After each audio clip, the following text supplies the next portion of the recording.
And welcome to the Hawks Nest live stream show. My name is Brandon Kane, and I do appreciate you for tuning on in here to game day. Big game at that here. Thursday night football, Thanksgiving. Let's get this right out the gate. Happy Thanksgiving to you and yours. I hope everyone is having a wonderful holiday, at least here domestically. I know that's where we've got a lot of worldwide watchers, but I know domestically we're doing that today. So I hope you are fat and happy and sit back on your couch, and hopefully now your Seahawks put the cherry on the top of the day and get us a win against this tough 49er opponent we have coming into the house here. All the eyes of the nation upon our team tonight, everyone watching this one, last game of the evening. And our Hawks coming into this game, of course, not necessarily riding high, not necessarily playing their best. And they're going up against an opponent who is not only, at least recently and last year, beating them 3 times over, but a team that is itself playing pretty good. I don't know if fully riding high, but pretty close to it, if not that. So we'll see if the Hawks can muster up the mojo tonight to make this a battle and see if they can surprise everyone out there who's kind of coming in this game, as far as especially from odd makers down, everybody on their outlook of it. But the great news about this game, no matter what's happened coming into it, and there has been a lot of good this season coming into it, you now have the potential to end up on top of this division at the end of this game. And as tough as this 4-game stretch is looking coming up for our Seattle Seahawks, that remains the truth. That remains the ultimate truth, is no matter what's gone bad, no matter what's gone wrong, you can fix all the ills over this, not just 4-game stretch, but how you finish this season. And it could very well begin right now. We will really beyond learning whether the team's a contender or not, learning whether they're good or not. We're going to start to get an idea after this game, with all the games they've played this year, as to who this team is and what they are here in 2023. I thank everybody for checking out here the stream tonight. Please do, as you walk on in the door, hit that like button for me. I'd appreciate that tremendously. Let's just make a little bit of interaction here out the gate before we got the start of the game here in about another 10, 15 minutes or something like that. Free Truth, how you doing? Feeding more Seahawks. Excited to see Kenny. I'm excited to see him too, man. Sea Lord of Bravos. My Thanksgiving was back in October, just a regular Thursday night north of the border. Again, I think I've found a place of acceptance in which to watch this game. It's going to be a chill stream tonight, Sea Lord, and we're just going to be hanging. That's right. You guys got a little bit a month earlier up there to the north. I can appreciate that. But nonetheless, hopefully everybody's well fed tonight and even had a slice of pie, even if it's not a holiday where you might be. Steelers says, more than anything, I'm very curious as well as to how well or poorly the Hawks deal with the team like this. Another point of being interest, how will Charbonnet handle being the man? Yeah, this is a really interesting game for me, too, to watch for the reasons you gave. This is a tough opponent. This opponent's giving you troubles. How do you deal with it? How do you deal with it from a strategy sense? How do you look to attack it? And do you change up from recent strategies within that? Charbonnet is a guy that it could be very, very interesting back here against this Niner team, because he is so strong in between the tackles. And in recent years, we've tried to make Walker that guy in a game like this against this Niner team, and maybe he's not as much that type of guy, where Charbonnet is well suited to do so. We were talking in the pregame show yesterday with B&B on the B&B show about those wide 9 gap alignments those Niners have, and that you can sometimes get into those with a hard runner who can sort of, continue through glancing contact, or a kind of one-arm tackle, if you will. And Charbonnet is built to, of course, be able to do that. Be interesting to see what they do. We do need balance tonight, Sea Lord, that's for sure. Good to see you in the house, though, brother. Big the Hawks, I'll be watching to see if our O-line and tight ends double team Bosa tonight. If our tight ends don't chip block him, I think it will be a long night. I'll be another thing to be looking for sure, addicted to Hawks. Yeah. Kind of a lot going on in the field today in a variety of different areas. How they use the ground game, how are they pass blocking, what are the calls looking like as far as your pass to run mix, and then how are you looking to attack in the passing game? Is it just you trying to hit to depth, or will you take some of the checkdowns? Will you take some of the easy? Will you find some work within the intermediate side of this? Megan says, Zorn jersey of power activated and Kraken rum on standby after a 7-1 win yesterday. 12. Let's go, Megan. I got the Argent going. So if you guys don't know, you got to get your luck jersey power out tonight. We can't let it ride this evening. We've got to get locked in, folks. Local Boom, Lord Boom. Me and my father decided to basically skip Thanksgiving just in case we don't win. It won't be ruined. Laughing out loud. We just went to our favorite Hawaiian lunch place and bought some barbecue. Laughing out loud. I can get it, man. This is, I think our Hawks definitely have a chance to come out here and surprise some people, but at the same point in time, going after a long, nice day to have it capped off, if it does go sideways, it's going to be really a little bit rough. It's going to be a little bit tough on that. That's for sure. Z-Lord says, my only Seahawks jersey in the closet is a certain number 3 that I probably won't go and put on. Laughing out loud. Yeah, that would be the inverse of good luck jersey there. It's a good call on your part, Z-Lord. Good call there. Williams says, I'm already through with Pete. Let's see how it goes tonight. I get it. The fan base is definitely shifting. And I want Pete to find his footing. I truly do. But where we will come at the end of the season, if things hold true, I think there's going to be a lot of people in the camp of that, and it's going to be hard to muster a huge argument up to the other side of that if some of the repetition of the things that we're getting beat by continue to see us undone. Williams says Artie Burns wore number 3 last year. So there you go. You just got to turn it to a Burns on the back. See, Lord. That's all. Sealor says, I'll give Pete the chance to see this rebuild through, but that's about it. Let's face it. Age alone suggests he isn't that long for the Hawks coaching job anyway. Yeah. And when it's consideration of new coaches or possibility of new coaches, it's really not I think even a feasible possibility at the end of the day, just because of some of the other outlying factors, potential change of ownership and the contract that he's under and all that other stuff. I don't know. Don't think it's really super in play. Maze Guru, I had originally planned to say this was going to be a drunk stream tonight, but then I had forgotten that I signed myself up for a stream at 9 a.m. with Bleacher Report tomorrow morning. So I'll be doing a Bleacher Report post game after this game, and then we'll be doing a discussion after this game, and then I got a really early morning deal. So we're going to push it to Thursday. Next Thursday Dallas game will be our moved drinking stream. I had to bump it, unfortunately. It just the nature of the beast got weird on that one. I forgot I had the tonight and the day after going on Bleacher Report. I double dipped the chip. You can't double dip the chip. But next Thursday. Next Thursday for sure. Oh, for sure. Bimmy, it's prime time, Spoon. Let's remember what happened last time Spoon was on prime time. Let's remember Pick 6 City, baby. I'm working on a Spoon video right now, folks. I know I've been promising to get it out soon, but I've got a Spoon video in the works that I hope to have out here by the weekend. So that is en route, 100% for sure. No doubt about it. And hopefully Spoon can come out here and be an impact. Got Spoon, got Adams. Didn't have those guys last year.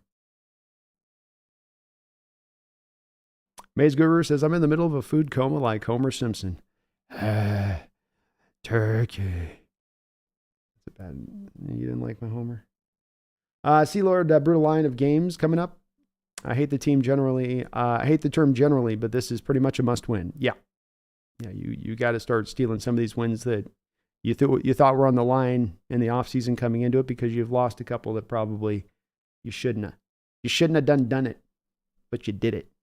Big Country, still making dinner. Got cauliflower casserole and mac and cheese in the oven. Ooh, yum, yum, yum. Don, what's up, man? How you doing? Says, happy Thanksgiving, America. Hope all is well. Hope all is well with you, too.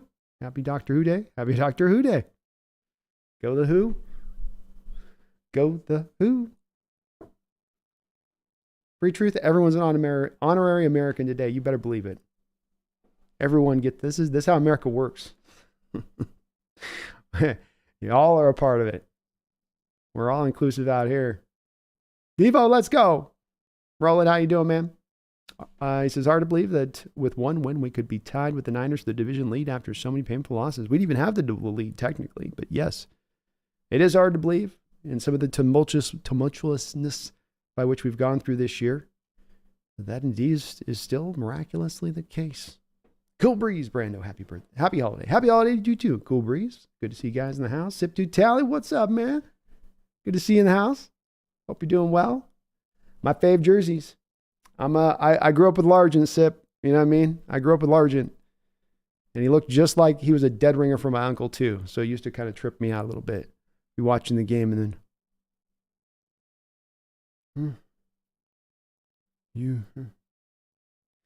it was one of those. It's good to see you in the house, my man, though. Hope you're doing well. Ravens are still looking good. Real good. Chris Cam says, please God, let's win. Please God. Please Lord above. Michael to Let's Go 12s. Happy Thanksgiving to all the Americans. Thank you so much. It's a big day for us. A lot of food. Ethan, how you doing? What's up, 12s? Prime time. Prime time. CD, Commanders are so sorry. How do we barely beat them? Yeah, Dallas took them to church today on a Thursday. And that was not a fun game to watch either. But yeah, we definitely let them. We played with that mouse a little bit longer than some of the others. Carlos Mendia, where's the drinks, Brandon? So I know I promised a drink stream. I'm still going to deliver on this. I got to do it next week because of the fact I got a Bleacher Report. I got to get up at the butt crack of dawn. So if I got ham bone tonight, I would not be able to make this stream. I'm old. I drink now and trying to get up. I know you young folk, 20, 21, 23, 24, y'all just drink till 3 a.m, have an hour of sleep and wake up ready to go do a 2-hour workout. I'm old now. By drinking, I got to get up early. I'm going to be like, who won last night? What? I don't know. What does it matter? I can't think. But I promise you, next week is still locked in. I'm going to put it down on, it's in concrete. There's not going to be any game at day after Bleacher Report. This one's a special one because it's a Thanksgiving affair. But I'm sorry I had to bump that. I tried to give some heads up the last couple of streams on it, but had to do the bump. Mr. Kane, my brother from another mother, thank you for reminding me of that. Please do hit that like button, folks, if you like what you're watching here today. It does help out the channel. Makes me show up on the algorithm. You trick the computer. You trick the AI. Show the AI you're smarter than it. Hit that like button. Brandon M., happy Thanksgiving, y'all. Win or lose, I'm thankful for this team. I am thankful for this team as well. Thankful for football. Thankful for y'all. Especially all my peeps in the house. Been a great year. Brandon Jana, go Hawks, rocking my lucky Seahawks pajama pants, baby. Let's go. There we go. That's a synergy I'm talking about, what we need to create. Man, Sip to Tally, I don't care if it's a Ravens jersey you got to take out. You need to put it on your lucky jersey tonight, too. We need even help from the outside on this one, okay? We got to call in reserves from every corner, okay?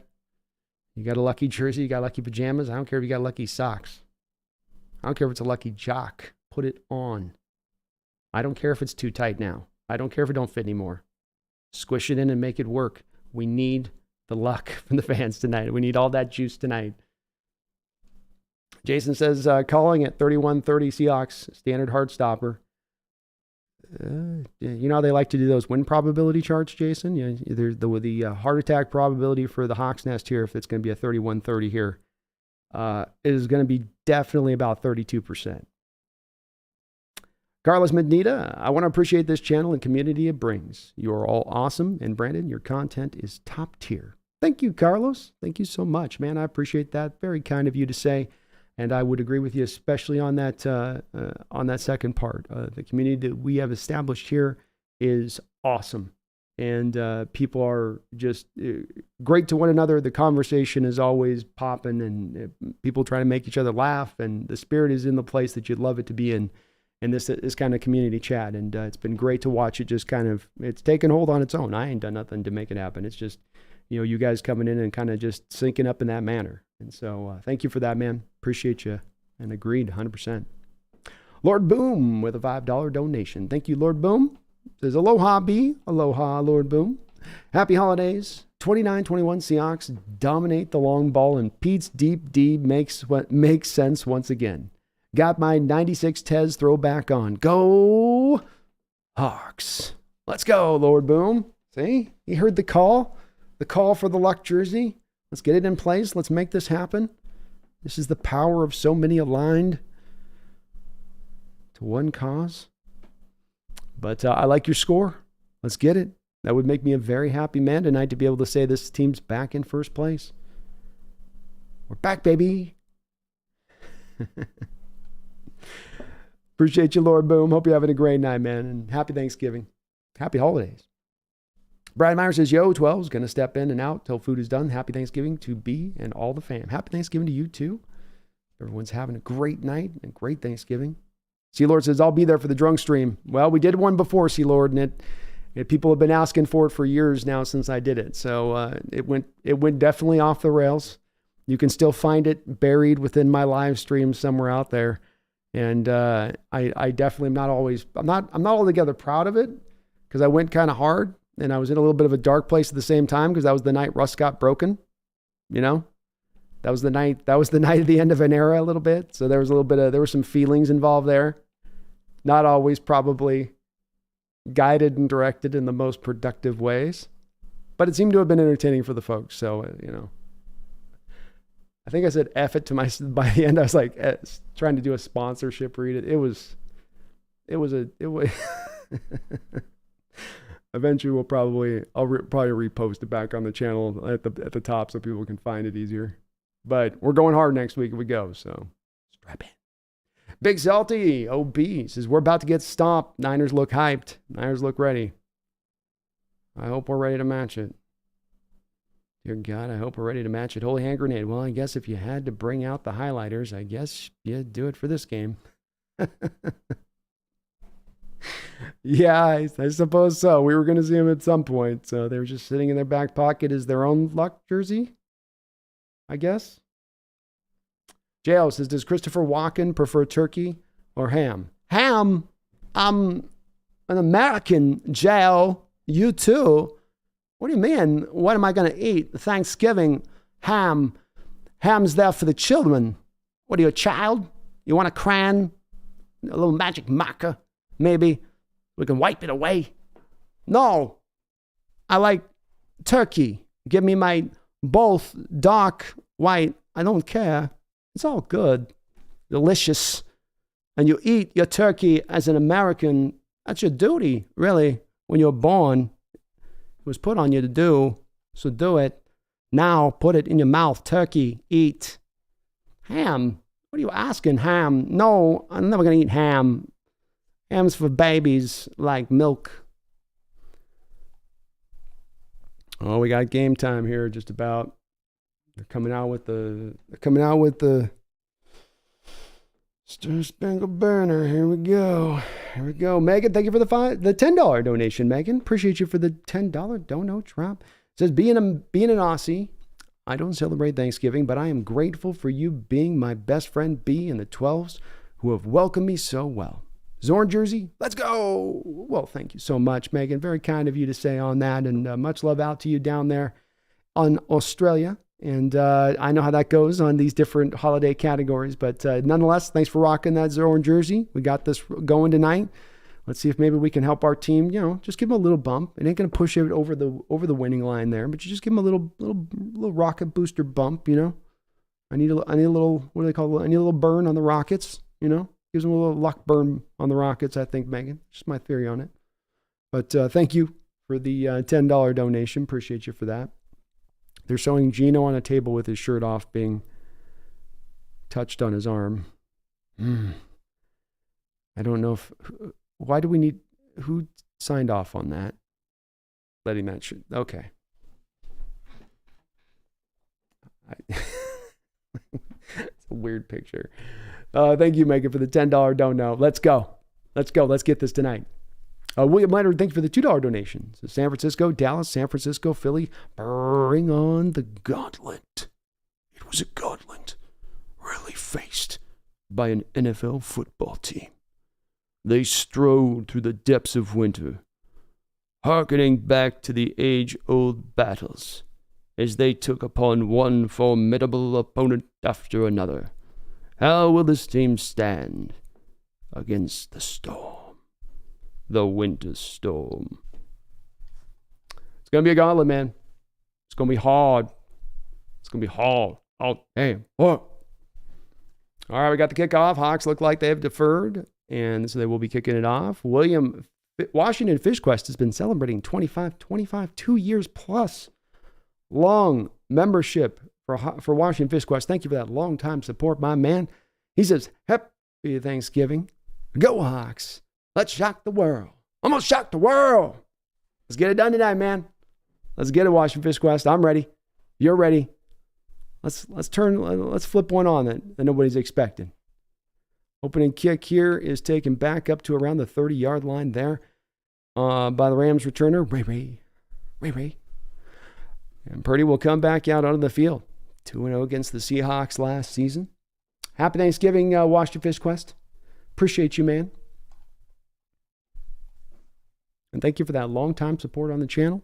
I know we got a couple donos coming in here. I'll pop right to those in just a sec here as we got the game action here just going. Skeet Asian, thank you for the $2 donation. Says, Brandon, I'm scared. Hold me. Just close your eyes. It'll be over soon. 1st and 10 here. Seahawks out with a 4-man front. San Francisco back in shotgun. Purdy looking around, surveying the field. Comes back to Christian McCaffrey, who makes the catch and is still rolling down the field for about a 13, 14-yard gain there. First read was taken away from Purdy. He quickly came back to the second one there. I'm hoping we can shock it here, Ski. It's a tough matchup. It ain't going to be easy.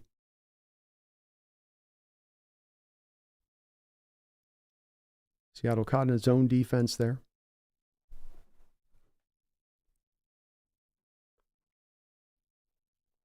First and 10. Niners on the 43-yard line, their own territory. Another low snap, back-to-back low snaps and quick pressure on Purdy. He is able to get away from it and flick it down the football field. But a very nice play by Quandre Diggs. He threw up a trust ball to George Kittle. Kittle got up to the ball at his height up against Diggs. Diggs did what a smaller guy's got to do there, which is then push as the offensive player goes high to make that catch. You then just ride him right out of bounds, and you don't give him a chance to ever get his feet in bounds. Very smart veteran play there by Quandre Diggs. Use the sideline to your benefit. And Kittle had to go up high to get that ball from Purdy. 2nd down and 10, Purdy back in shotgun. Seahawks bring a little bit of pressure. Purdy completes it.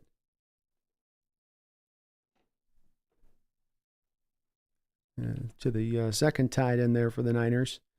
And he fights hard, taking this down very close to a first down. It'll be about a 3rd and 1.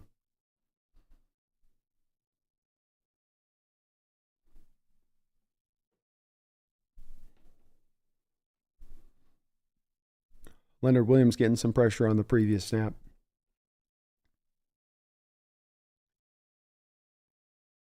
Third and 1. I formation look here for the Niners. The give is to McCaffrey. He easily gets the first down, about 4 or 5 yards on top of that.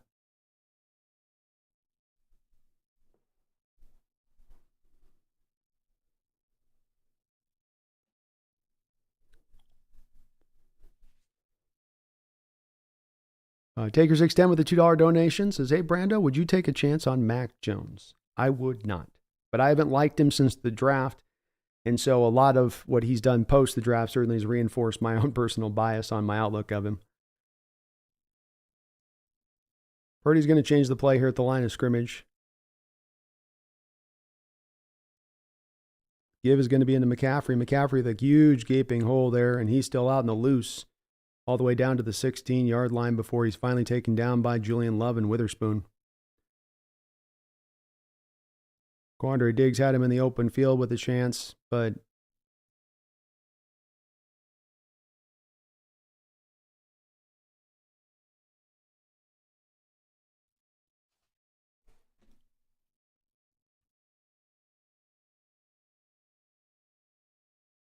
First and 10, quick snap here by the Niners. Roll out here by Brock Purdy. He's being pursued by Jordan Brooks, who will twist him to the ground after a very short gain, it looks like.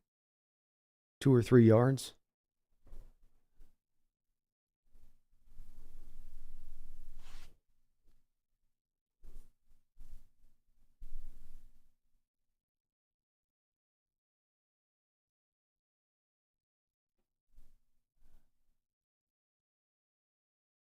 Good job of pursuing there by Brooks. He had a long amount of ground to cover.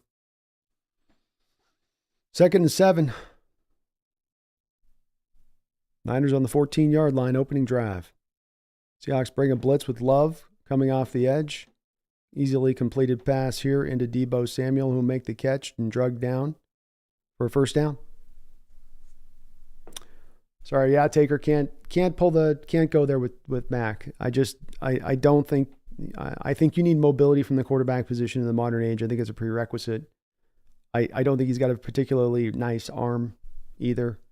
And then you've got the whole dirty stuff and just losing locker room leadership questions. And it's all a muddled picture that doesn't make any sense to really go out there and do much with it. 7 plays on this drive so far by the Niners. Back under center, here's Purdy. A give is into McCaffrey.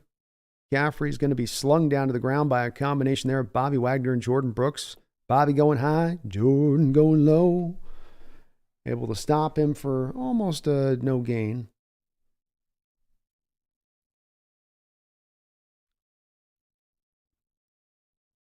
Bobby doing a good job of sliding off the second level block of the guard there almost effortlessly. He's still very good at that at his age. Second down and goal. Purdy goes into shotgun here now. Debo to his right. McCaffrey goes into motion, come back into motion towards the line of scrimmage. Sets up just behind the tackle here pre-snap. Debo Samuel will get it, and I don't think the Hawks had any idea where that play was going pre-snap. That's complete confusion there. Debo gets it on an outside zone run for a touchdown, and he goes in untouched. 9-play, 71-yard drive, 5 minutes time of possession. Niners, 6. Seahawks, nothing. Woo, let's go. Sea-Lord of Bravos with a $100 dono drop. My God, Sea-Lord. You dropped a $200 pop last week, my man. Thank you for the huge drop on the donation. Very, very, very kind of you. That is incredible support to the channel. Thank you so very much on that, Sea Lord. I appreciate you. You are a good man, Sea Lord of Bravos. You are indeed an honorable man. Appreciate you, man. Got some onions we need to. Wait, no, that's not Sea Lord Bravos. There's something else. I figure out remember the reference in the Game of Thrones on that one. Anyway, I get sidetracked. Thank you, man, for your $100 donation. It says, getting ready to sync up your play-by-play with the TV. Here's something to get some good vibes going early for Brandon. Ooh, well, you definitely are cooking the books on that, man. I appreciate that. Go Hawks, man. I salute you for that. If you are watching like Sea Lord is and you're looking to get maybe synced up, because I know that I'm a little behind where maybe your telecast is, just the nature of the different places you get the broadcast and then pushing it through YouTube.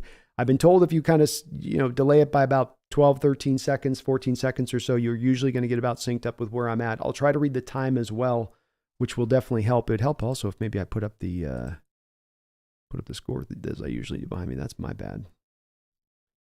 So I'm dropping the ball here on Thanksgiving. See, definitely a holiday. Everyone's in their little lackluster at it.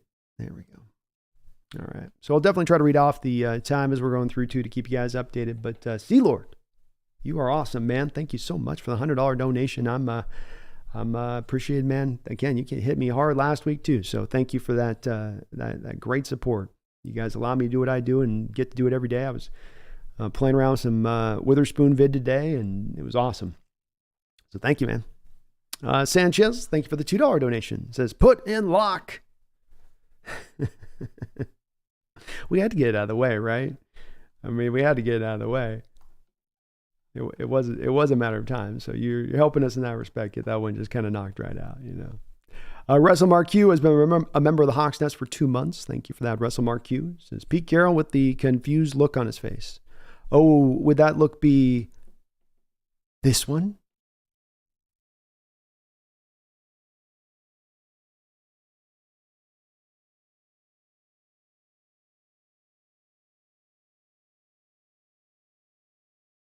I know that one. I'm well familiarized. I've been familiarized.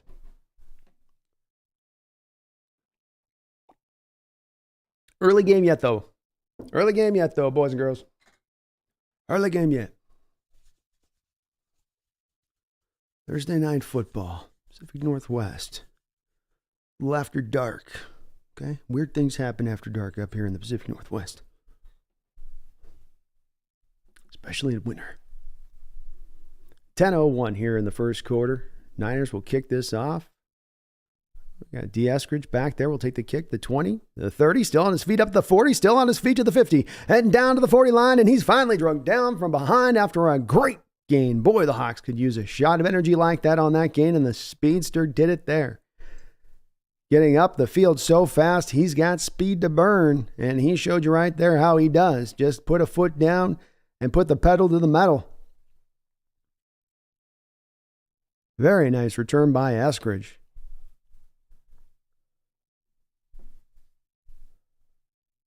Almost able to break that through there. So Gino and company will now set up here from the 33-yard line in the Niners territory. Two tight end look to begin things. Gino's going to run with this ball to begin things. Looks like a broken play. He'll get a yard here.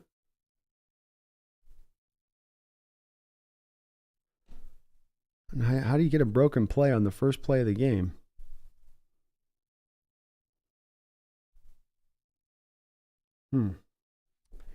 Interesting.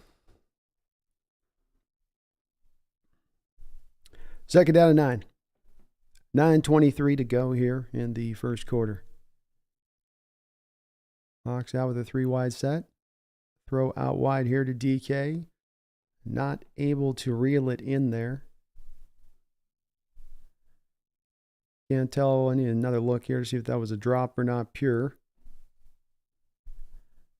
Definitely close in coverage was Ward.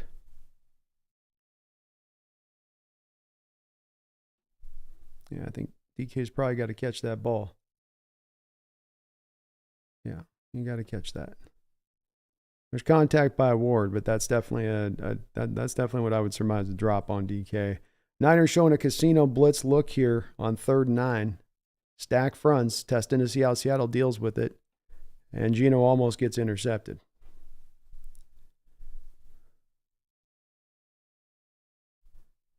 Niners using a little bit of the playbook that we've seen recently from the Ravens. Commanders, last week the Rams as well here on 3rd down. Bring everybody up around that line of scrimmage. Doesn't mean everybody's coming, but you got to figure out who is and who isn't.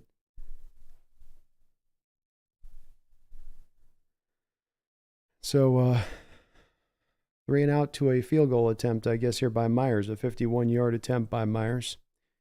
The snap is down. The kick is up. The kick will go through. Seattle will scratch a few more points on the board here. 7-3.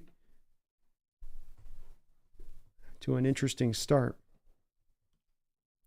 Very interesting start. Thank you again, Sea Lord, for that huge donation. Sanchez, Digger Sixtensky Nation, Megan, William, Lord Boom. Appreciate y'all. Very kind of you guys. I know I mentioned before, if you're just walking in the door, please hit that like button for me, please.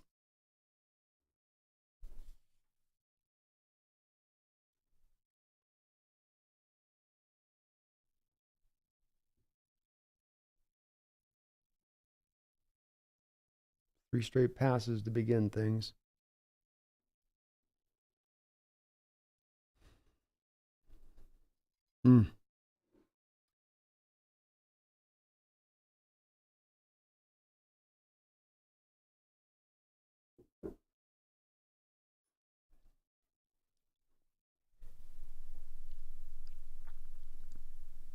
See what the defense does now on the backside of this here after the first drive. Niners did a good job of mixing run and pass. 4 passes, 5 runs. Caffrey, 3 carries, 33 yards there on that first one. Also had a catch for 14 yards.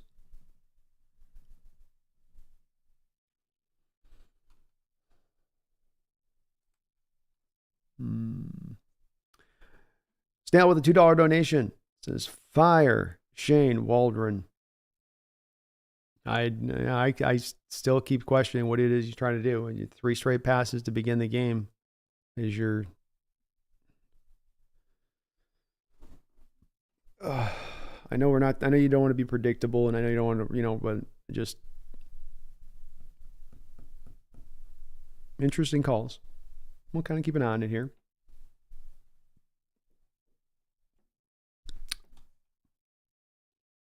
Thank you, though, Snail, for the $2 donation. I think there's going to be many of those calls. The more this offense looks like it's just going to be completely stifled game after game after game.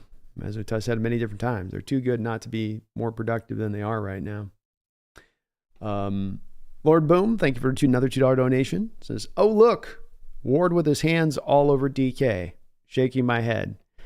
Yeah, they let him get that plus 5 yards contact with him, and Ward gets away with that. You know, I've watched it for the last few times we've played. I've kind of been locked onto it a bit because it stands out how much. And if you guys want to notice, just take a notice in this game. Lock in on Ward and DK off the snap.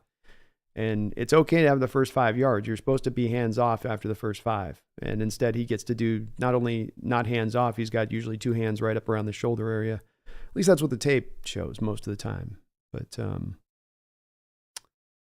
nice job on the return back here by Kobe Bryant and Nick Ballore there. Stopped him short of the 20-yard line, where the Niners will take over.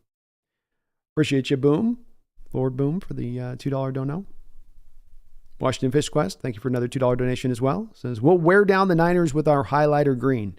It takes time to sink in. You know, you see it at first and it's like, wow, that's just really bright. And then it's one of those things that's like slowly wearing your subconscious down when you're not aware of it and you're having to look at it like they are. And so like we've instructed our players, just always look away from the highlighter. Even when you're throwing Geno, just throw to a space. First down run here. Boye Mafe comes up and does his job scraping down the line of scrimmage to make the tackle on Christian McCaffrey on an inside zone run here. Nice job, no gain. You know, it's like how they say, watch this question. You look at a computer screen for too long and you'll become fatigued. It's like that, but with highlighter green jerseys. I'm feeling you on that. Totally feeling you on that. All right, 2nd and 8. Wow, they're giving him 2 yards on that. That's a healthy spot. 2nd and 8 here. Purdy back in shotgun. Seahawks bringing a blitz with Jamal, picked up by Kittle. Hit as he throws is Purdy. He completes it to Deebo Samuel. Samuel up on his feet after a nice gain there. Seattle dialing up some blitzes here. Got to give him credit for doing that. Is it the old 5-man? Let's see. 1, 2, 3, 4, 5. Yep. 5-man blitzes. Kind of see there why it's hard to bring the 5-man blitz and expect that to be impactful because you're already 4 against 5, and if Kittle drops, now you're 6. Purdy dropping back to throw. He's looking to throw all the way back across the field. Wide open is Deebo Samuel way down the field. Nobody anywhere close in coverage. First down.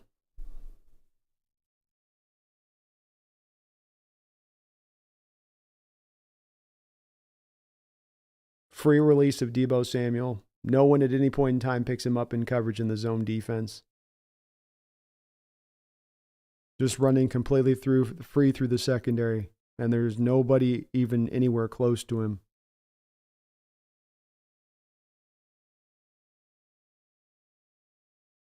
First and 10, all the way on the Seahawks side of the field at the 30-yard line. Here are the Niners. Inside zone run to Christian McCaffrey. He breaks free, going strong, and he'll get a good long 10, 11-yard gain here. Hawks defense is looking outmatched right now.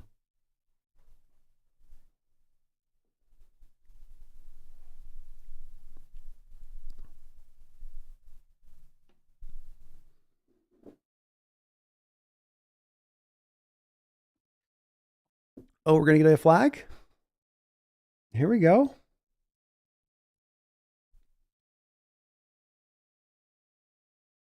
I can't see what the flag was. It was a late one on the play. What did they hit him with? Oh, they're going with the receiver there. On Devin Witherspoon. Yeah, there we go. So Witherspoon caused it. It's a good call on the flag. He comes up around his chest with one arm and hooks him. That's a standard issue garden variety hold right there. So 1st and 18.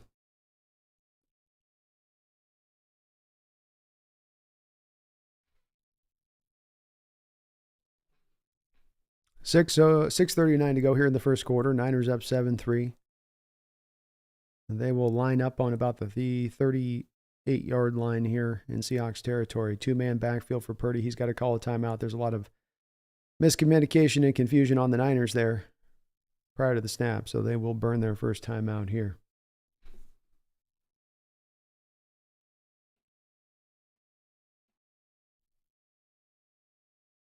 And that'll take us to a timeout. Yeah, it's when you're seeing the Jamal blitz or you're seeing these guys come on the blitz, the one thing to pay attention to with it is it is technically speaking a blitz, but when it is a 5-man blitz that comes and it's not that you're trying to overwhelm protections or get a free rusher, it can get kind of blocked up relatively easily, and especially if they've got the blockers in place to do it, because you typically, when you're going to rush a front 4, have 5 linemen to deal with those 4, so you can kind of double somebody, wherever you want to double it. And so when you bring the extra rusher, theoretically now everybody gets single team blocked, but they dropped Kittle in as a pass protector there on that Jamal blitz. So now you are even an extra guy. You're still gaining your original numbers advantage is still gained there by the offense in those situations, and the blitz becomes neutralized while you just removed a guy off the back end. And that's where I know 5-man rushes are going to have a place at times, but they're really more to have a place for when you're trying to you've got like a fearsome, like the Niners do have a fearsome front. You're trying to make sure you get a couple of more single blocks along that defensive line. And it's less than about the blitzer getting there and more about you getting the guys that'll be able to one-on-one get back there and make something happen. But the Seahawks, as we've seen, there's some statistics that back this up this year, where they have very slightly come up this year in the amount that they've been willing to blitz. But then when you look at the deeper numbers of it, it's that these blitzes are all in these 5-man blitzes, and that they're actually still 32nd in the NFL when it comes to blitzes of 6 men or more. And so it's a key part that I'm looking to and watching in this game, in that if you bring the blitz, that's great. But if it's still just going to be these 5-man blitzes to nowhere, it doesn't really necessarily accomplish putting the quarterback under pressure or harassing him, because you don't have the dogs up front to win them one-on-one on their own at this point. I think we can firmly attest to that in what we've seen come from kind of this pass rush along this defensive line. Lord Boom with a $2 donation. Thank you, Lord Boom. Says, run the rock, Pete. That's all. Go Hawks. Yeah, I'm surprised you don't at least just try to, set a tone with one run there out the gate from Waldron's perspective, just quickly coming out with these passes. One of the throws being an out route to DK like that. It can be a risky throw, If you're not sure you're getting the separation on those routes on that day, if he can't get off the physicality of Ward, which he couldn't on that play, enough to get enough separation to make you feel good about those throws. All right, Purdy back in shotgun. 1st and 18. Niners on the 38-yard line of the Hawks. 3 wide receiver look for them. Purdy steps up, hits McCaffrey. Linebackers rally up quickly, make the tackle for a short gain.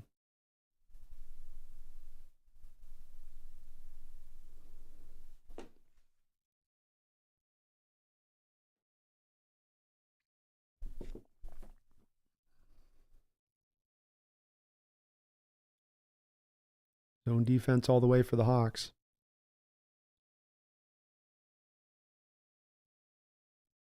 2nd and 14. Quick snap here by Purdy. Taylor able to get a nice spin move off. Probably got held and not called. Purdy's going to throw this deep down the field, and this will be incomplete. Darrell Taylor whipped out a nasty little Dwight Freeney spin move there. And he got himself a little hooked around the waist as he came around. It didn't get called. It wasn't egregious. But great little move there by Darrell Taylor. Flushed Purdy from the pocket fast there, quicker than he wanted to go. So key little early 3rd down here for the Niners as the Hawks defense looks to build on and find some momentum here as it stands right now. What does Hurt dial up? Is it a front 4, drop deep zone? Do you do a little bit of more of a blitz look to make them uncomfortable? They go with a front 4. They're going to run a screen here. Hawks all over it. Oh, there we go. Big Leonard Williams. The big cat snuffed that out like a Maine coon, we got in trouble with, like a American short hair, is able to pounce on top of this screen in the backfield and bring him down for a 5-6 yard loss on this play. And that's big because this puts them now on the outer stretch of field goal range. Yeah, wow, huge play by Leonard Williams because this knocks them out of field goal range. And a great call there it looked like they were keyed into the blitz there on that play with the way that they not only reacted from the defensive line, but the linebackers. Great job by them on that play of just we've treated them at times even when they not bring the blitz, still get beat by the screen. And there it looked like the guys were keyed in on what they were looking for pre-snap and were on top of it a little bit better across the board. Where even if Leonard Williams didn't get it to play, then you would, you would have had the the reinforcements there to come rally up and help out. So nice job. That's been a bit of a problem spot for the Hawks defense recently. Really big stop there to keep points off the board. Nicely done there. So there we go. Maybe a little momentum moving in the other direction here. Nice stop. A little more coffee here, folks. Bear with me. We'll be right back.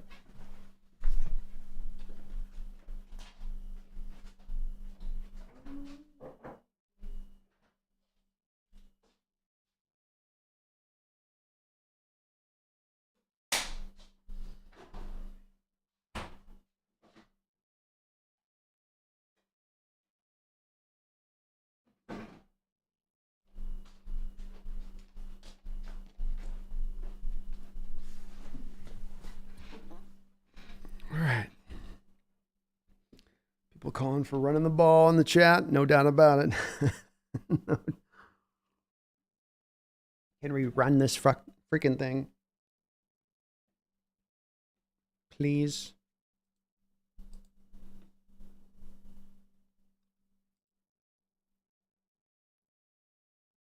McCaffrey already with 8 touches in this first quarter. Still 5 minutes left to go. Niners are going to get their returns off that deal, aren't they? They're making sure they're going to get every last pick worth of production out of McCaffrey on that.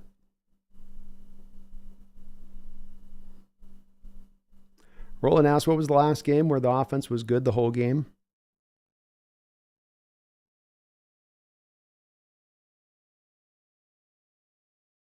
I mean, the Lions game, probably. Maybe the Panthers game. Probably the Lions game. It's been a while. To your point, it's been a while since I've seen a complete offensive performance.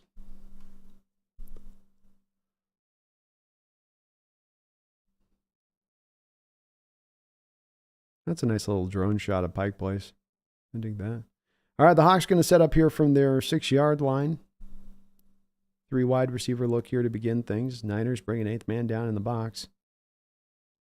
The give is going to be to Charbonnet. Charbonnet running hard there. He picked up about a gain of 4. It was a hard fought 4 yards. Not much to be had. A lot of congestion down by the line of scrimmage by the Niners.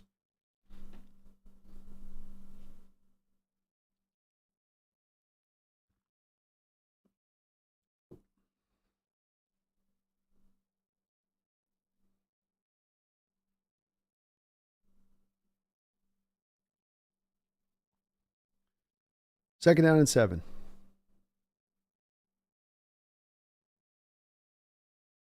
Geno falls down, and he's going to get tackled at the 1-yard line.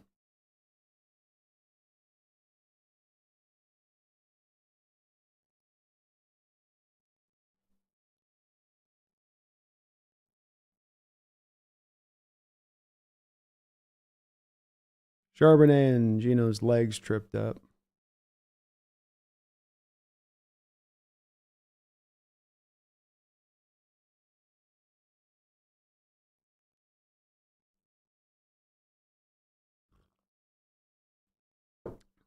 Geno drops back to throw. He'll toss this underneath to DJ Dallas, hoping to just get a little bit of territory out for the punt crew. And Dallas is able to get himself 4 or 5 yards to do just that. Seahawks with another 3 and out here. Punt crew will come back out onto the football field.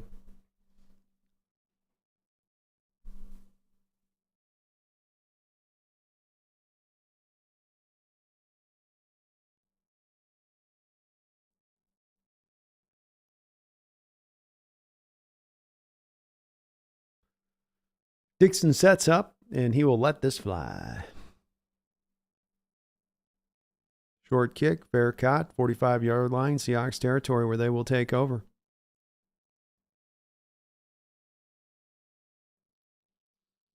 Who Nelly.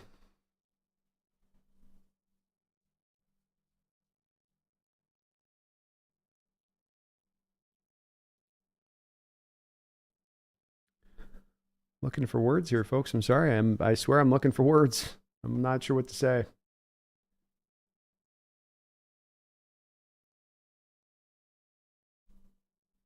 Yeesh. Snail, thank you for the $2 donations. The defense is getting hung out to dry again. Yeah, this isn't helping the defense at all when this offense is this unable to do anything. Just, I mean,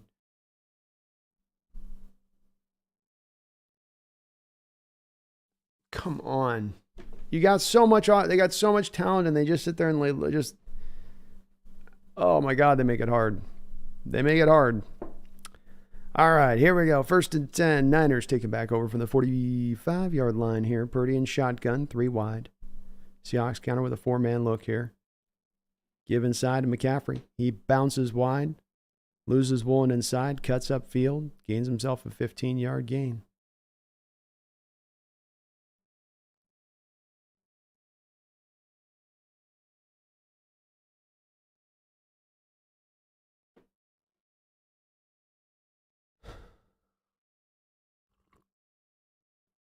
You can kind of see there you got the 2-man front with the guys that are outside linebackers. When the 2 men inside get squished, you end up with a lot of space between the edges and the inside interior defensive linemen.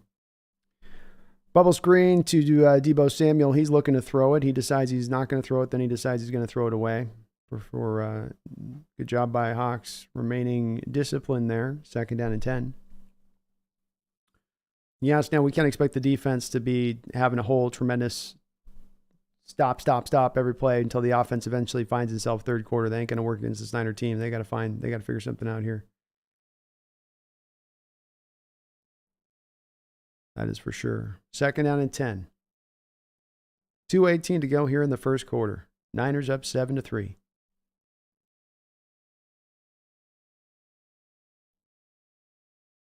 Pitch play that comes back inside into the A-gap with Deebo Samuel. Hawks are all over it there. Nicely done. So bring up a 3rd down and long.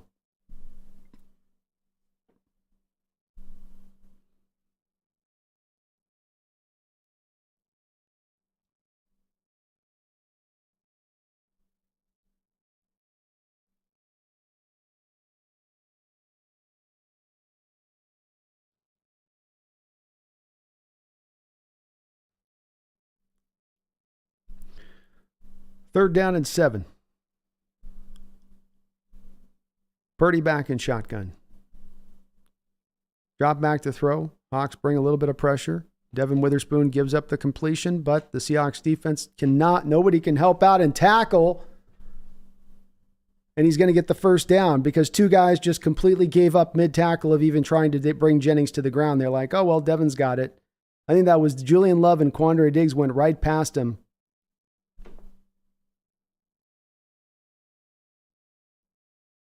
Oh my, Tariq Woolen. 3 different Seahawk defenders go past as Witherspoon's fighting his butt off to keep him back from the 1st down marker. Woolen, Brown, Quandre Diggs, all just basically...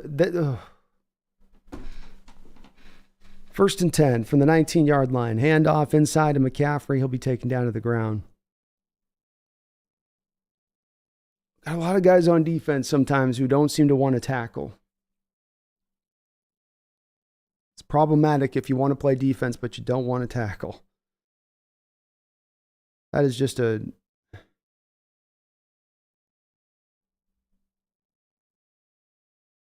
Second down and 7. 8. 19 seconds to go. This will probably be the final play of the first quarter.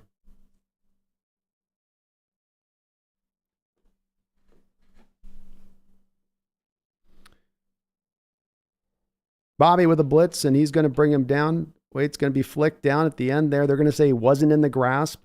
Okay. Any other time they call that in the grasp. But for some reason they let Purdy, all right. Purdy flips it out to the tight end at the last second. They're going to give him a 3-yard completion on it. That'll be the final play of the drive here. Bobby did a great job with a spin move to get free. I guess they're not going to say he was in the grasp. So a tough first quarter for our Hawks. But this game does remain 7-3 at the moment. 12 long minutes of offensive possession for the Niners in that first quarter to 2 minutes and 53 seconds for the Hawks. 6.7 yards per play for the Niners versus 1.5 yards per play for the Seahawks. -4 yards passing cumulatively.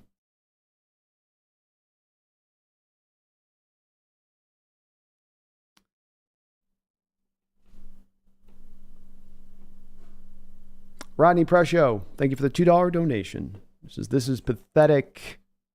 I'm struggling to find the words. I can't find words better than those. I didn't expect us to come out here and win this game, but I really hope that we could at least summon up a little bit of a fight here. And it's not looking good so far through the first quarter. And offensively speaking, holy moly. Holy moly. Pathetic's probably the right word there on that, man. Thank you, Rodney. Appreciate the $2 donation. Hope you're having a good night, man. Happy Thanksgiving.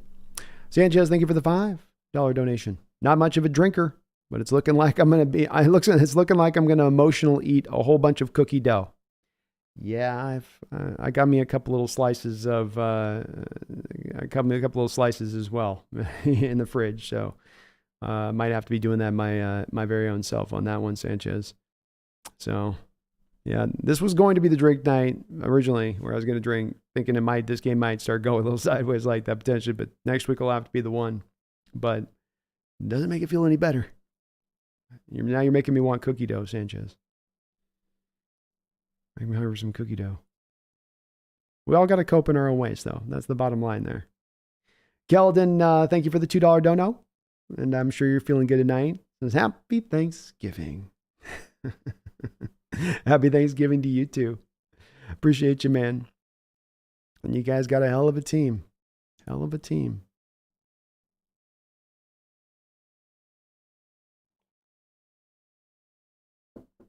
But it's just one quarter.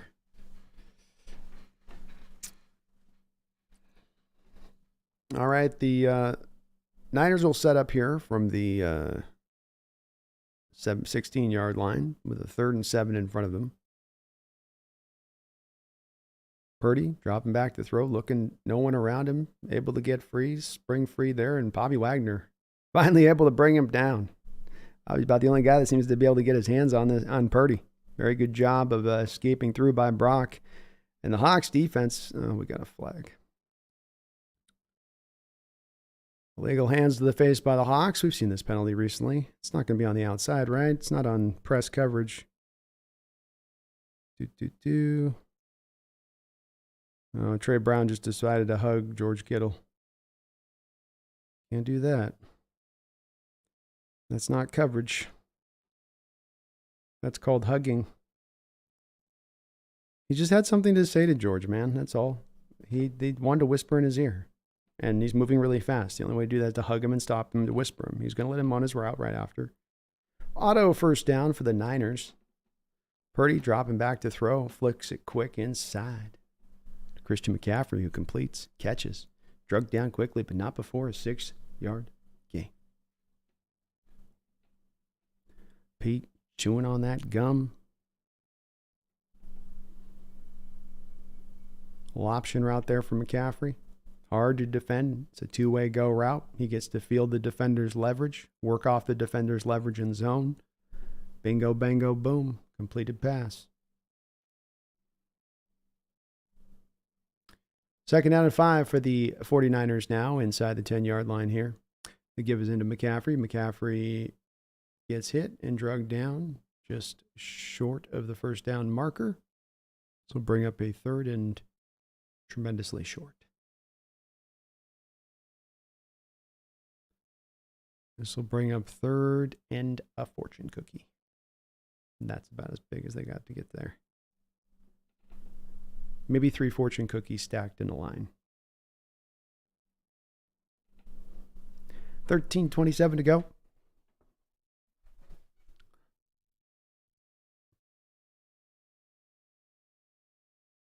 Goal line here from the Niners. Debo goes in motion, gives inside to McCaffrey. McCaffrey lowers down his head, runs over a defender, gets on into the end zone for a touchdown. Draymond Jones got cleats left in his jersey there on that one.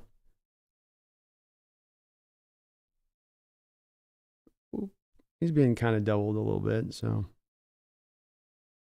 he's kind of got a soft double team there, but touchdown nonetheless.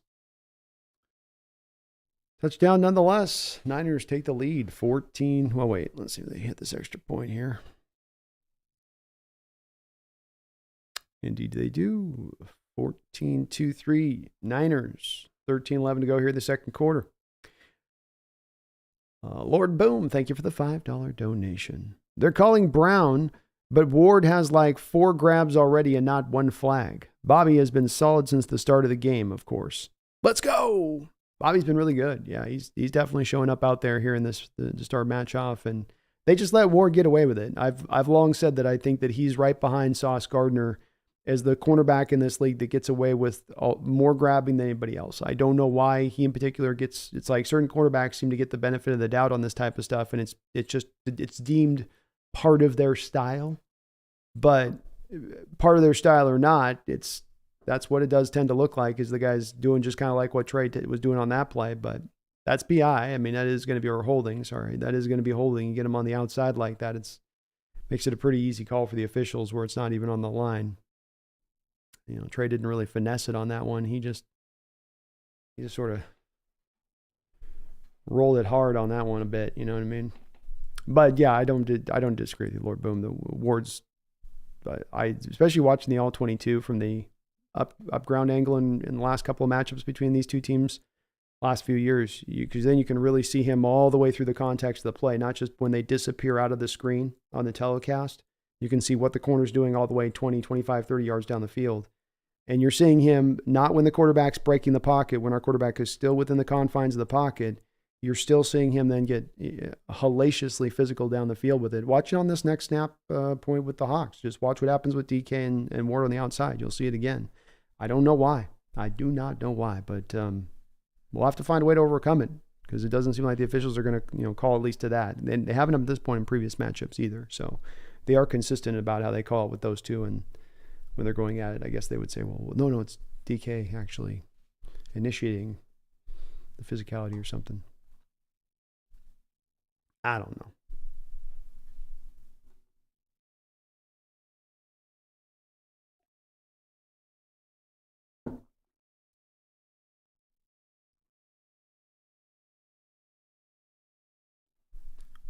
Thanks for all the donos, you guys. Very kind of you.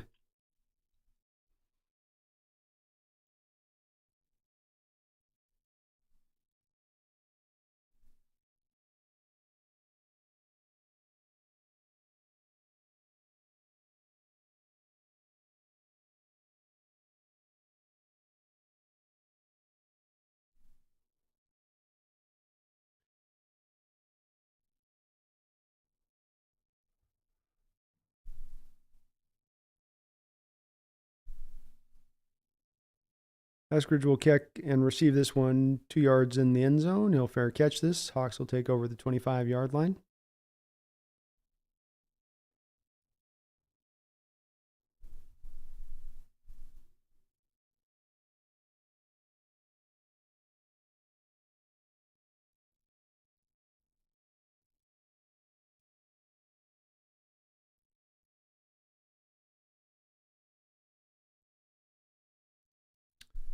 First down and 10. 2 tight ends here. Or no, 1 tight end. Look here, 3 wide. Eskridge with a fly sweep. Fly sweep with Eskridge. And he'll take it for 10 yards. There we go. Eskridge takes it for 10 yards and takes out a side linesman. Poor side linesman looked like he blew out his Achilles, poor guy. He's just over there just writhing. But Hawks run a fly sweep. Do my eyes lie? And it was successful at that. Nicely run. First down and 10. Gino and shotgun. Play action pass. Geno dropping back to throw. Almost picked off, maybe picked off. They will say that is going to be indeed intercepted.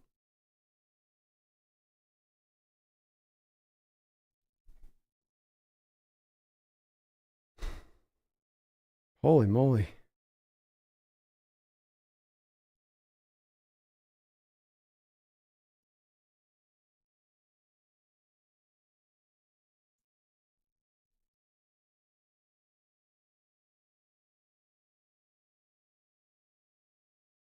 Geno throwing on an out route. He almost got picked on an out route earlier with DK Metcalf. Going back on an out route here to Tyler Lockett.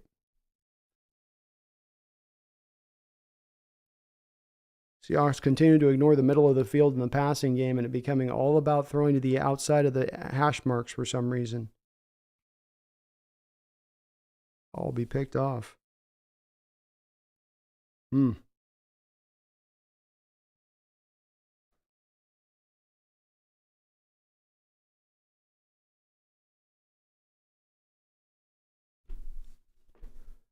San Francisco back in shotgun now on the field in Seahawks territory at the 42-yard line. Christian McCaffrey takes the play. He will get spun down to the ground for they got Mitchell out there for a 2 or 3 yard gain. Sorry about that.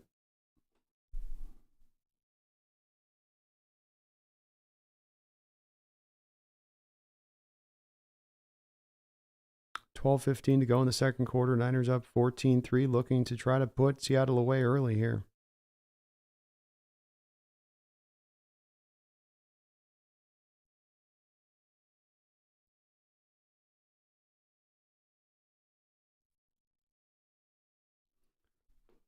Second down and 8. Play action pass. Draymond Jones creates a little bit of pressure. Jamal Adams is there to make the tackle. This will bring up a third down. Nicely played by both Draymond and Jamal in that to combo up to stop that play down.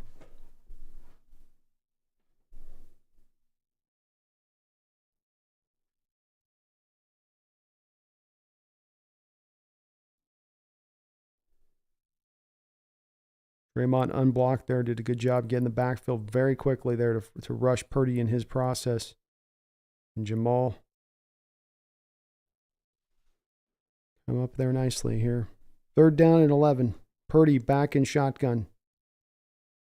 Seahawks show blitz, fall out of it. Pressure's there. Slung down to the ground is Brock Purdy by Darrell Taylor. Big play. I'm waiting to make sure there's no flag. Sorry, I'm not more excited. I just want to make sure the flag there. Wasn't sure if he might have caught the helmet or not, but a great stop by the defense there. Darrell Taylor able to provide both the pressure and, well, not a lot of pressure early on, but able to rally back there, keep his hand off the helmet, which was nice. Just got the side of the jersey enough to get him down. And that will force the Niners to punt. The Hawks defense has done this twice already in this game, forcing them to punt right at the edge of that, being at that field goal range there. And then you've got a very nice punt by the Niners, which will pin the Seattle Seahawks at the 2-yard line. Great job by the Hawks defense here, though. It'd be very easy for them to quit there and give up with how this offense is looking a little bit and slack back. Go, okay, this ain't gonna be a day this is gonna happen, but held up well there. Held up well there.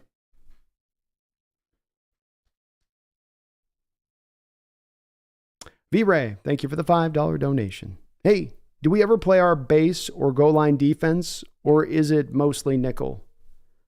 I can't think of a time that we've ran with a base defense this year, V-Ray, where we've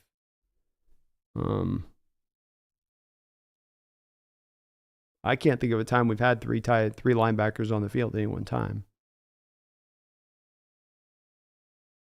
If we have, it's been very, very, very little. But none that even jumps to my mind of even one moment where we've run it. Nickel is always kind of the way they go. Yeah.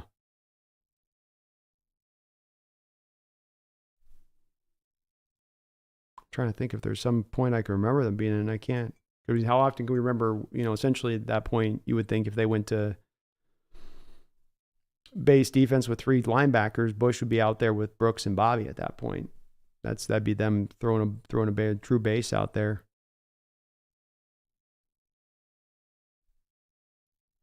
technically, I guess you could accomplish if you want to go do a 5-2. But no, I don't think they have, V-Ray. It's a great point. They don't call on it. Strange, because we spent one whole season back in 2019 running it 75% of the time. Appreciate you, man. Thanks for the dono. Yeah, big nickel. I'll try to look for it and see if I can find some other data on that eventually here, but I think that is the way it is rolled. Jonathan Salazar, thank you for the $2 donation. Says, blowout. Can't compete with these teams. Well, this game looks very closely aligned to the Ravens game, and you haven't had a lot of challenges that have been legitimate throughout the course of this year to this type of degree. And this is a place where you do get to see whether your team can stand up with one of the best teams in the NFL. And so far in this game, they've not been able to hold up. The defense is fighting their butts off. They're doing what they kind of can here, but the offense completely appears to be, just lost a little bit, for lack of a better word. They don't have any real spirit or whatever.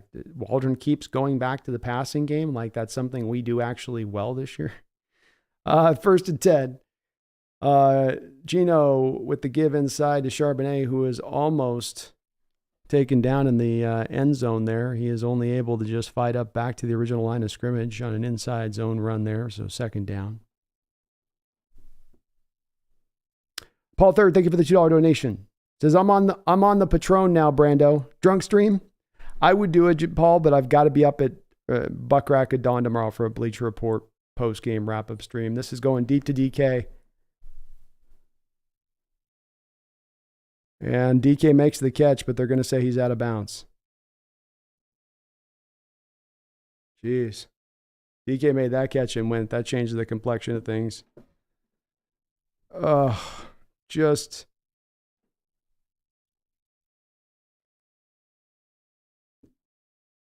barely out on that one, it looks like.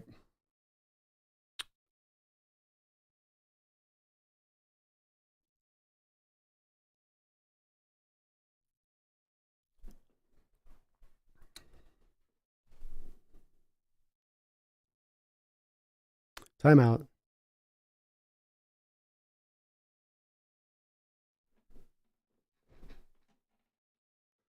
DK not able to get first down. He tried hard there after the catch. Surprised they didn't call the delay game there. See, it looked like they had burned the play clock almost, but they able to get the snap out there on 3rd down. DK makes the 8-yard in-cutting catch and tries to go. Niners do a good job of getting him to the ground. 4th down here. And the Hawks still with only one first down in the game here. So we're getting into the depths of the 2nd quarter.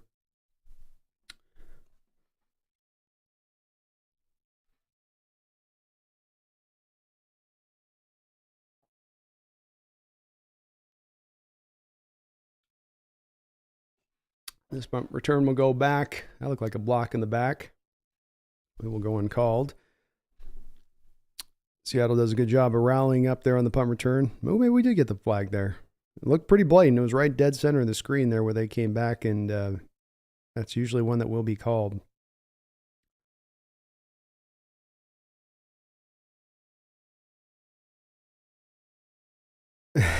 He tried to turn his back to Radigan there as he's blocking him in the back to make it look like he's not blocking the back. That was pretty D Winners. That's pretty slick.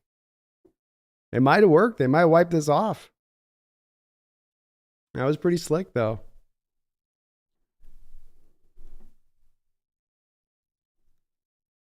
I think they're going to wipe it off. His move worked. I guess if you're going to block a guy in the back and you turn your back and block him with your back, it's back on back means no penalty.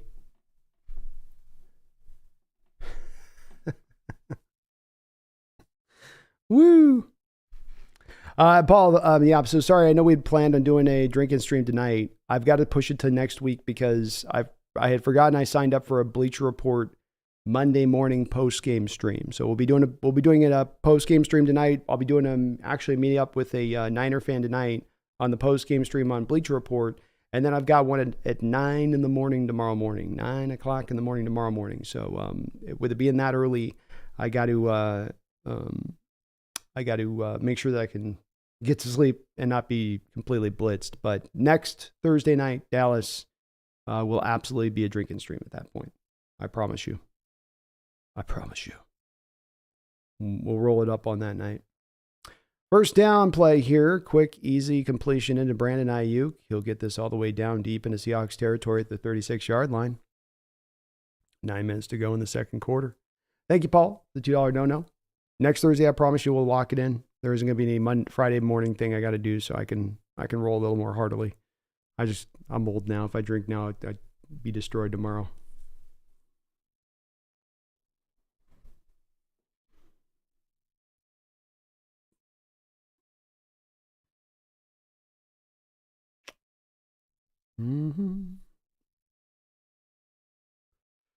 First down and 10 for the Niners on the 36-yard line here. Ball will just be thrown away by Brock Purdy. Nice job of coverage by the Hawks. Keldon, thank you for the $5 donation. Says, this is the second year in a row they've made the Niners travel to Seattle for a Thursday game. They're trying to help you out. I mean, yeah, maybe. Is it a long travel? It's an hour flight. I don't know if it's, it's not like going to Germany. You know what I mean? But, yeah. Keep in mind, too, Keldon, we got 3 games in 15 nights going down here. The NFL's not done us necessarily any real hearty favors on this one. McCaffrey with the carry here on second down and 10. Good job by the Hawks, and Leonard Williams just slings him down to the ground. Leonard active and fiery here early on. Third down now.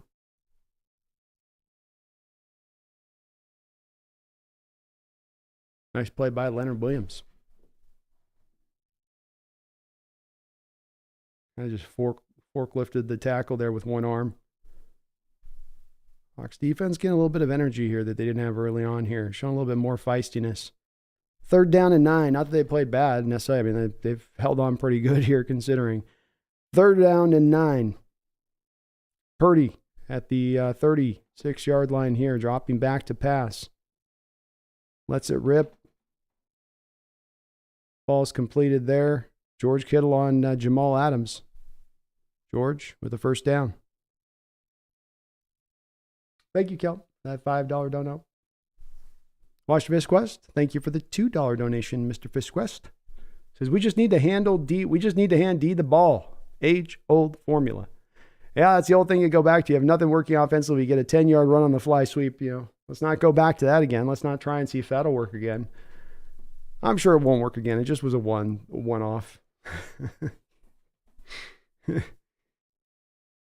Oh, Waldron. First and 10 here from the 24-yard line. Purdy dropping back to throw. The ball is let loose here. Boy, nice job there by Spoon. Spoon seemed to have eyes in the back of his head. He lifted up a hand even though he didn't see the ball coming his way as he was trying to get back into coverage on Brandon Ayuk. Sort of just lifted up a blind hand behind him a bit at the right perfect time. That's some Star Wars stuff there.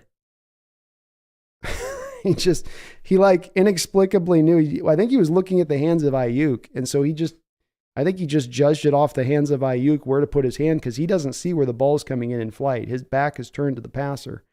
And so he sticks his hand in there and it hits the back of his hand, but he's looking at it blindly. What a play. Pitch here to McCaffrey, who will be brought down to the ground on second and 10 for about a 5-yard gain. This will bring up third down. 6:33 to go here in the second quarter.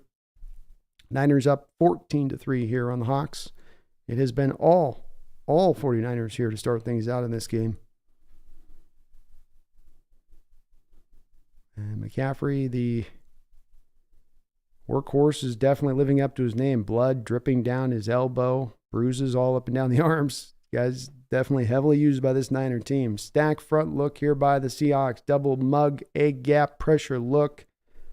Purdy back in shotgun with an empty set. The double A gap falls out. Post snap. Purdy looking. He will complete this to Deebo Samuel for a first down.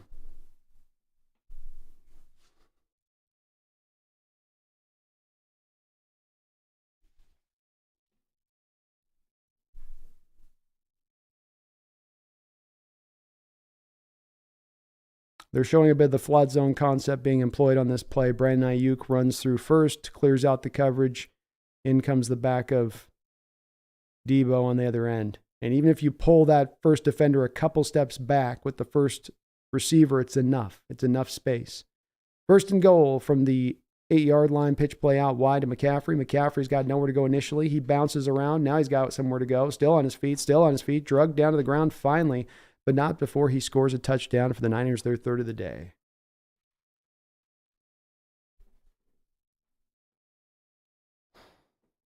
Eight-play, 58-yard drive for the Seattle Seahawks. For the San Francisco 49ers defense, this was a pitch play that the Niners like to run where they make it look like it's going to be a wide pitch play, and then they work it back inside. Boye Mafe loses his contain inside. Trey Brown, Quandre Diggs, unable to bring him to the ground. Touchdown.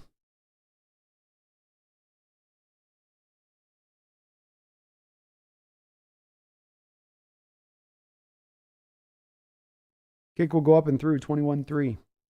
San Francisco.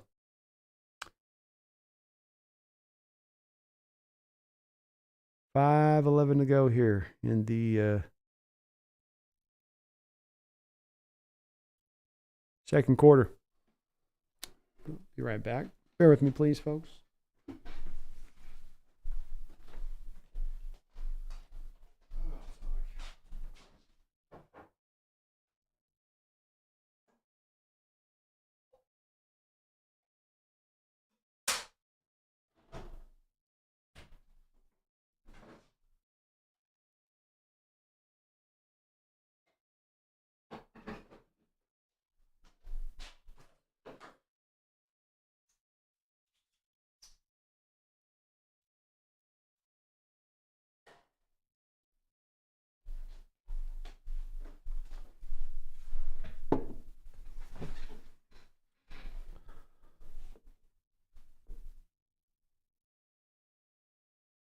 Rodney Price Show, thank you for the $2 donation. I've seen enough of Waldron. Fire him tomorrow. I feel you, Rodney. I feel you. It's the offensive attack and approach today has been a lot of similar to what I continue to go back. What are we doing? You know, what are we doing? Have we scripted up, would you guys say, on the first couple of drives for Geno? Any easy completions?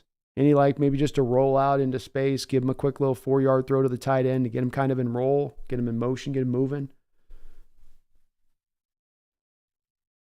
What I would draw up here if we're trying to find some footing in this game going through the rest of this is, doesn't have to be something to go out there and gain you 15, 20-yard chunks here. Just get yourself into some plays here where you can get him into some rhythm somehow or another here.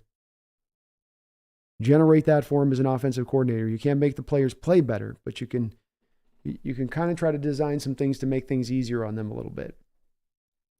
Russell Mark Q, thank you for the $2 donation. Says, get ready for 4 weeks of this. It's definitely something that I was a little bit worried about coming on the heels of this last particular loss to the Rams and understanding how that game went against the Ravens when you did have a true challenge up against a team that could really, really, really, provide some tough spots for you on the football field. And I'm increasingly getting worried that we are in that place that I talked about last week where we said, okay, we know after the Ravens game, we know after where we kind of sit at this point in the year that maybe this team isn't a contending team, but are they a good team? And that's the part that we're trying to kind of get figured out. Not to say I had an answer for it at the time or even that I have an answer for it now, but just that's what we're kind of, I think, in the midst of trying to understand now with this a little bit. And see if they've got some fight still here left maybe to give here in this game. There's a lot of game left to get the ball back at halftime. See if the offense can maybe get a little bit of movement going here.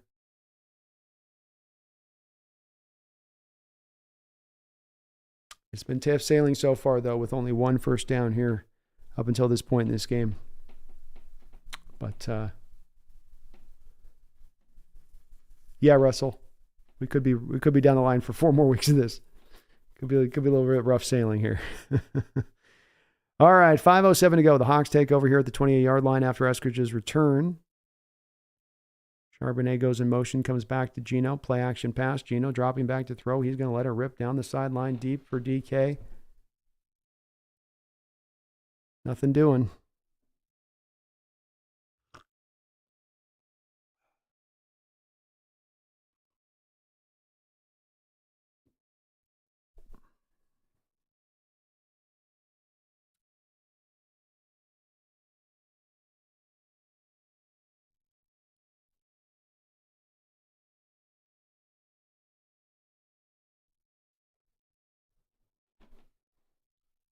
All right, Gino back in shotgun. Give his inside to Charbonnet. Charbonnet, a little bit of room to work with. Able to get 4 or 5 yards there on that run. This will bring this up to a third and makeable. Third and makeable. Jonathan Salazar, thank you for the $2 dono. Says, please, crowd, start booing. I'd imagine this game keeps going like this. It's very well that they may land at that spot and start doing so. 3rd down and 6. Trips to the far side of the field for Gino. Back in shotgun. DJ Dallas to his right. 4-man front from the San Francisco 49ers. And we're going to get a false start, which will take us into a 3rd and 10, 3rd and 11. Takes you from the 3rd to the makeable spot. Golly. This team cannot get anything just put together at all. It's just always something or another.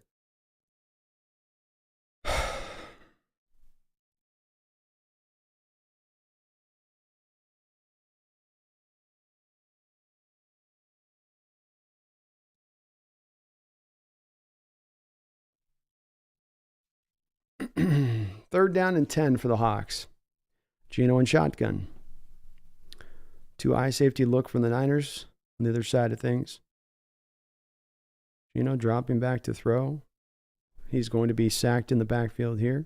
Taken down by Bosa and Hargrave. 4th down.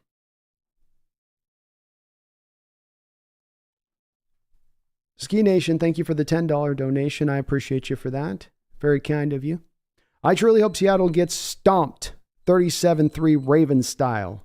Wins in games like this will only give the front office hope. There needs to be a change in coaching and management big time. Pete isn't it.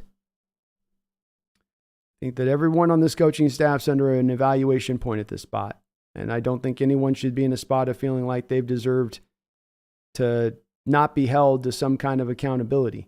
Will they be held to accountability or not? That is the part that remains to be seen with that, Ski. You know, if that's actually something that's even possible in this situation, even if there were many of us calling for it or people calling for it in general. But you may not like it as a Hawk fan hearing this in Bristol about it in regards to Coach Carroll. And I know Coach Carroll has his people out there that, you know, really will ride with him, you know, and that can't understand some of the negativity that might exist around him or surround him a little bit. But it is out there in the way that some people look on the outlook of some of these things for games like this. And that there are things, to Ski's point, there are these games we have that sort of trick us a little bit as to the true nature of the team and what they're really capable of performing at and doing. And, you know, you've shown this year you can beat up teams that have backup quarterbacks out there playing that are, you know, mid-grade teams. But when it comes to playing teams that are actually of good quality, you know, you can't stand the test of it. Now, you're year 2, you're a really young roster. That stuff is very true. But we're not looking for this roster to regress in year 2 of the rebuild. And what you're watching on this football field right now, and what you've watched, in my opinion, through a lot of this year, is regression. And when you're in a rebuild and moving and going through these stages, you're just looking for progression, not regression.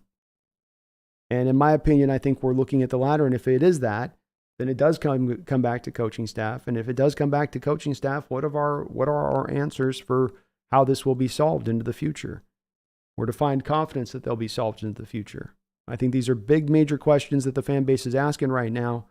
And I don't know if the front office or the ownership will hold it in consideration quite as much, but they probably should, because maybe the people are kind of telling them something on this one a little bit.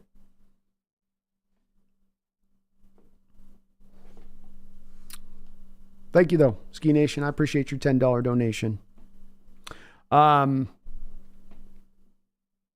I think there's going to be more people arriving where you're arriving by the end of the year. If we're going through this for over the next 4 games, and we arrive this season at a team that wins 7, 8 games, scratch out 9 games or something, I don't think the fan base is going to be as eager to paint over or cover up long-standing issues that aren't being addressed that continue to show themselves week after week after week after week with this football team, or year after year with this football team.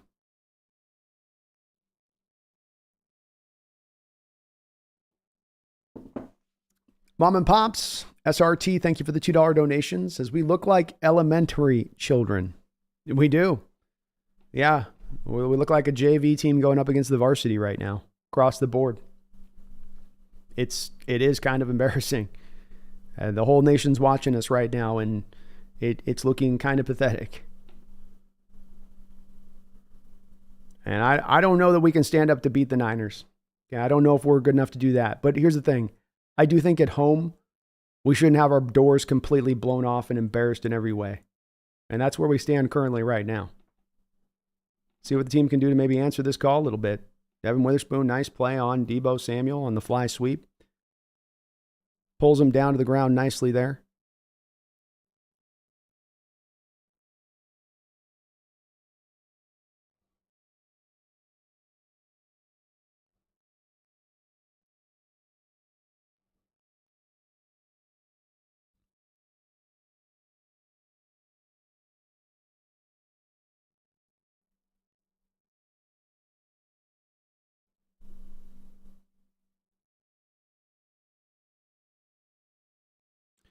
Two minutes and 26 seconds to go here. 2nd and 15 for the Niners. Dropping back from the 20-yard line is Brock Purdy. He's going to look to scramble and move and scramble and move and scramble.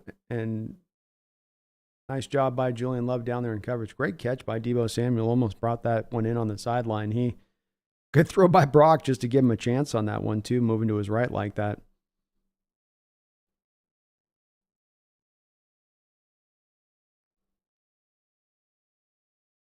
Brock was past the line of scrimmage on that throw, by the way, I think. I don't think he had any body part still over the line. Uncalled there by the officials, though.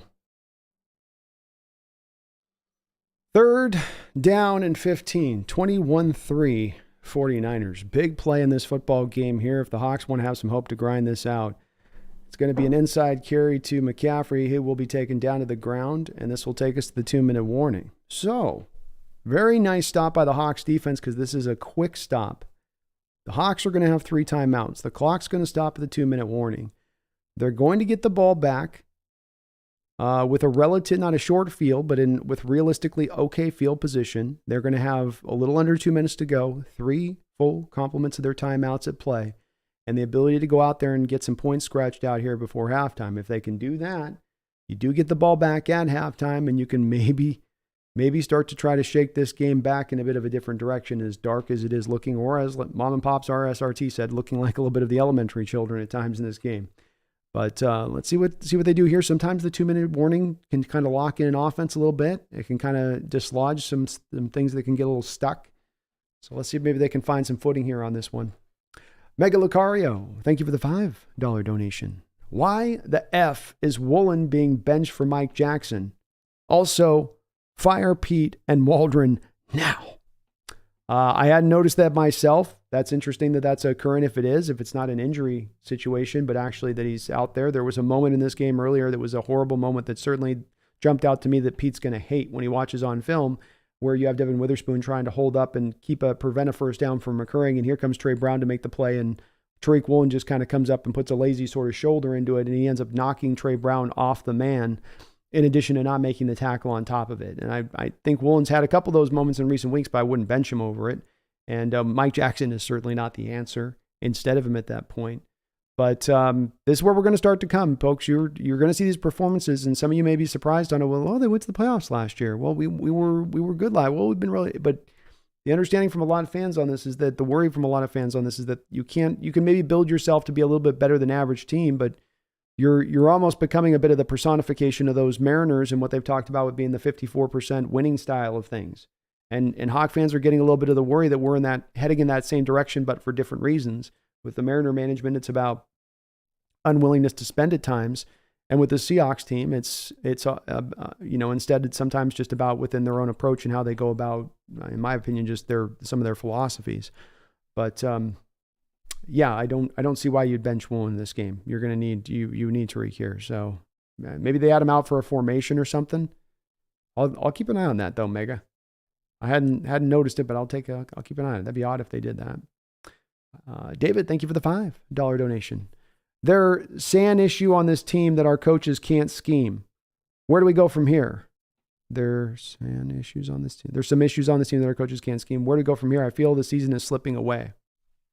Well, David, it's going to become, if the season slips away, and it is definitely right down this 4-game stretch, you're hanging on the cliff, and right now you got your full palm on there, but a couple of these losses, and we're quickly going to end up on our fingertips hanging off that cliff. I'll jump into a little bit more into halftime and give you a little bit of an expansive answer on it. We got a punt here, which is going to be fumbled by, holy shit.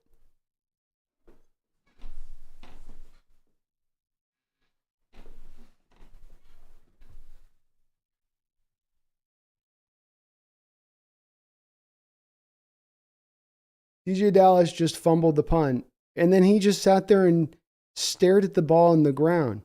How high are you?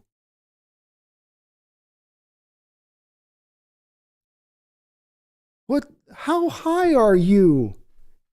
Get on the ball, you free idiot.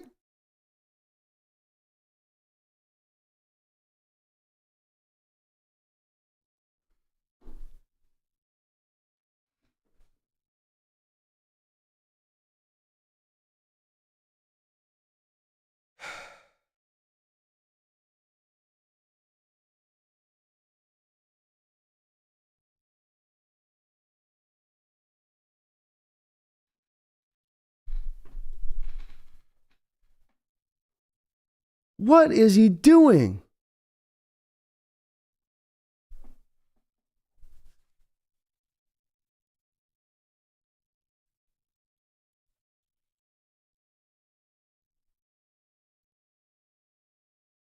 What are you going to do? Pick it up and go run it 50 yards back? You drop the ball. Fall on it. This is taught to people this is taught to us in pee-wee leagues. Elementary football is right. Who said that in the chat? Who said that in my super chat? 100%. Undisciplined football team. Oh.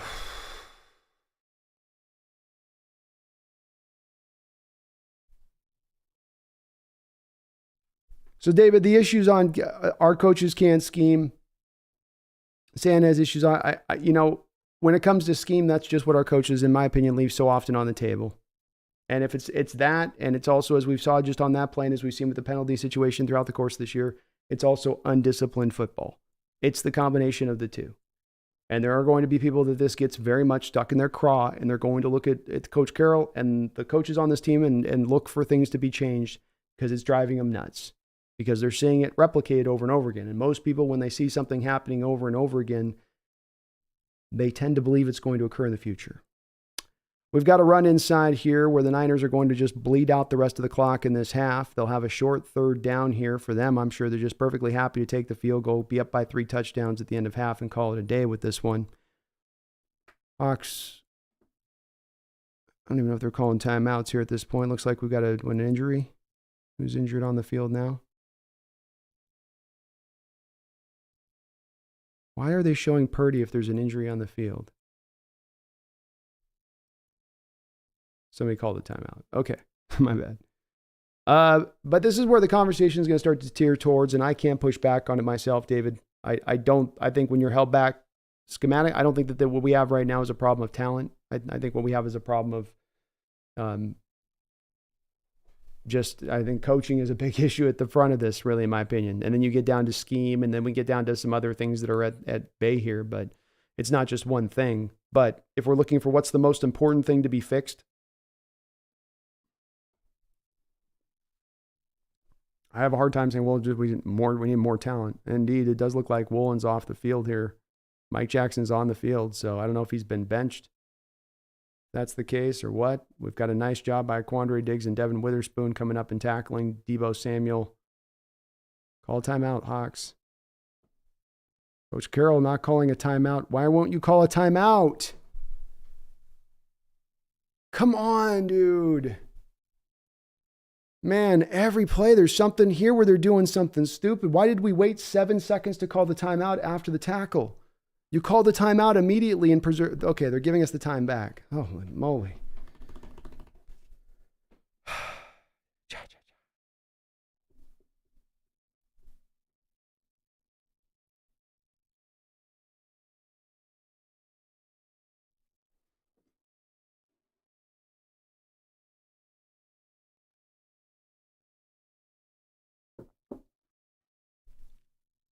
Shanahan going for this? Is this an analytic move? Wow, ballsy by Shanahan. 4th down and 2. He's going to go for it. They might be trying to cause the Hawks to jump offside. Let's see if they'll really snap it.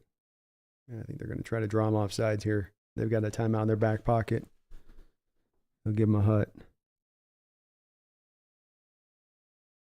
Yeah, timeout by the Niners. So, David, though, you're feeling the slipping away thing occur correctly. I mean, we're all kind of feeling it. I think it's pretty uniform through the fan base, no matter where you stand on anything, as far as thinking this is an issue or that's not an issue, or everything's great here, or it's just a matter of time, or it's just a young team finding its way, that type of thing. We'll see. We'll definitely see on that. But you're going to hear a lot more calls for it as we go along in this year, because the way that they're playing right now, in my opinion, isn't acceptable. And I can't just put it as an excuse to just youth and say, well, that's just the reason why. Especially when you come down to the bottom line of it. If you had a younger team last year in a lot of ways, you had a team that was less ready to go out there and compete last year in many ways. And this team this year looks like a team that's regressed from that team. And there's not a lot of good explanations for that. William, thank you for the $2 donation. Appreciate you. Says, too many 49er fans for any effective booing. Their cheers will be kind of overriding in the stadium. So like that, David. The kick is up here. The Niners are going to come back and make this a field goal attempt. That's what I thought he was going to do there. So they will take the lead up by 24-3 now with 39 seconds to go. The Hawks have 1 timeout remaining in this second quarter. And yeah, there's definitely a good amount of red out there in the crowd today, William. I was noticing that as well. Thank you for your donation. Duquan Quack, thank you for the $20 donation. My goodness, Duquan, thank you for that big, huge donate. Thank you. You're very kind for doing that, man. Huge donation drop there by Duquan. Says, soft zone coverages and terrible offense. It's going to be a long night. Cheers, everyone. Time to drink the night away. Drinking the night away. No, that's pissing the night away. Isn't that how that song goes? I get knocked down, but I get up again. Yeah, soft zone defenses. Gotta love them. Gotta love them. They're the new hotness. They're so hot right now. They're a hot, hot potato. And nothing like terrible offense that's non-functional, doesn't seem to have a plan or a concept, isn't well executed, isn't very well disciplined, and you're not exactly sure of the method of approach. Other than that, it's got a lot of talent. But yeah, it's maybe looking that way, Duquan. You're very kind, though. Thank you for your big $20 donation. I know you're also a member of the channel, so thank you for all of that support. Very kind of you. Cheers to you. Hopefully you got some good drinks on board. I wish I was able to do the drinks tonight rather than have to get up tomorrow and turn this one over because it's going to be dark. It's going to get real dark. But thank you, Daquan. I appreciate you for that donation. And I am hoping you're having an okay night, even if the team isn't. Everyone out there is having a good night and a great Thanksgiving. V-Ray has been celebrating 2 long years as a Hawks Nest member on this channel, and I appreciate that long-time support, V-Ray. Says, hey, might Daryl Bevel be available? Yeah, I never thought I would be longing for the days of Bevel, huh? He could at least make the deep action work, right? He could at least make that effective. I'm not sure. I feel like the guy in Office Space here with Waldron. What is it exactly you do here? He's looking at me like, I'm an effing people person. Yeah, but what do you do here? Well said, V-Ray. Well said. Sam Fisher, thank you for the $10 donation. I appreciate you for that, Sam. Says, laughing out loud, laughing my ass off. No, really laughing my ass off. If you don't laugh, you'll cry. I refuse to cry over this team. Unserious. I'm kind of with you that. You're on that edge of that frustration point where it's just about the tears point, but it's actually just pure anger. You go, why does it have to be this way? It's not like this. Eskridge will take this up kick here now. Had a nice return early in the game here. He's up on his feet to the 23-yard line where the Hawks offense will take over with 34 seconds left to go here in the second quarter, down 24-3. Geno Smith, 2 of 7 in this half, 14 yards and an interception. Hawks have had a field goal, a punt, an INT, and a punt in their 5 possessions in this first half.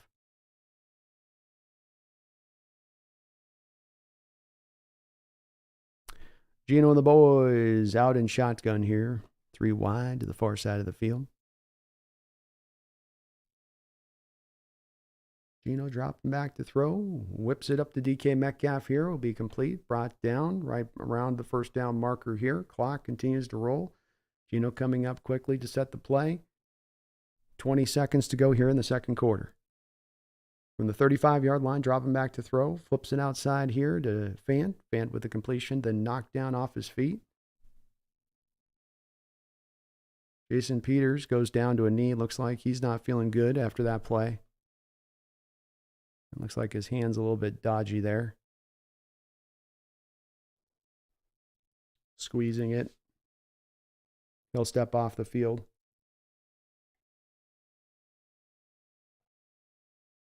Stone Forsythe quickly comes out so the Hawks can preserve that final timeout. 14 seconds to go from the 42-yard line. Geno dropping back to throw. He'll let this loose on the outside. Got to get out of bounds by T-Lock. He does there. Nicely done there by Ty Lockett. Good completion here. Hawks now have a second down, 9 seconds to go. You can probably get one play off here. I don't know if you can get 2 plays if you're Geno. You've got to probably put this ball to a place that's going to be within field goal range here. They need probably about another 10 yards to feel good. And they will get it to DK Metcalf. Let's go. Timeout. Well executed drive at the end by Geno and the boys. As he gets it in on a nice little post route there to DK Metcalf and puts this into very functional, feasible field goal range here. Oof. Yeah, Jason Peters got his hand mushed between Phil Haynes and Bosa there. That doesn't look like that feels good.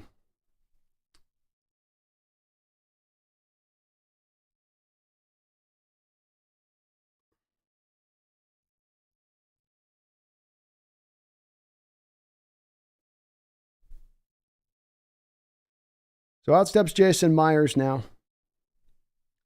Still will be a pretty long kick, but definitely in makeable range here for him. 53-yarder. The snap is down. It's like the Niners are going to try to ice him. Ice him.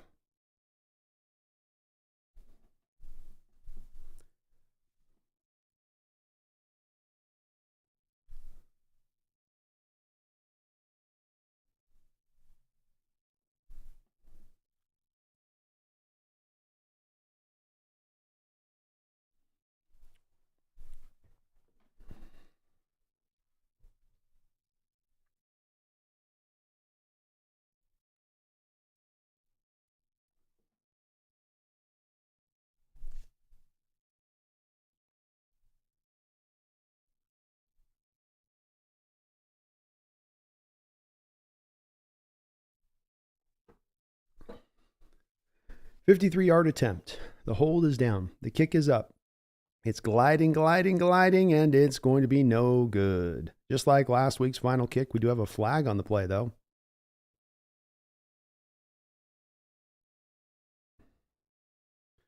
Tempers flare there on that one.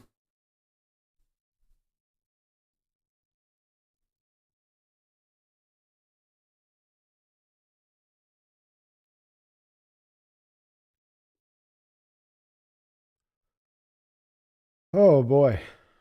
Sam Fisher, thank you for that $10 donation.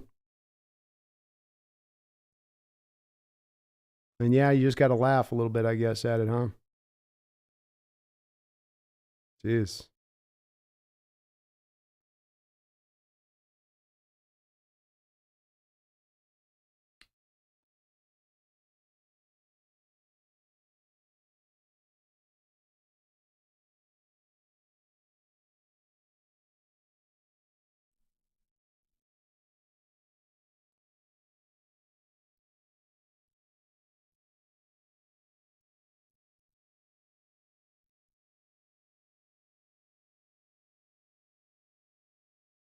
So that'll be the end of half here. That'll wound us up with a missed kick, 23 through 24-3 49ers. Chase Carey, thank you for the $2 donation. Says, I'm sorry this is on Pete. Yeah, this is on Pete. I can't, the people that are going to come forward on this stuff and say, well, no, we need more talent. Well, we're just a year away. Well, there's this, it's like, this is 10 years since we've been elite. Bottom line on it. You can go, well, we've been to the playoffs this many times. We've won more games than we've lost this many times. And really, it's not that that's an incorrect statement, but what that statement serves to do is really not accurately portray the picture of what we've been dealing with here with this regime over the past 10 years, which is not an elite football team.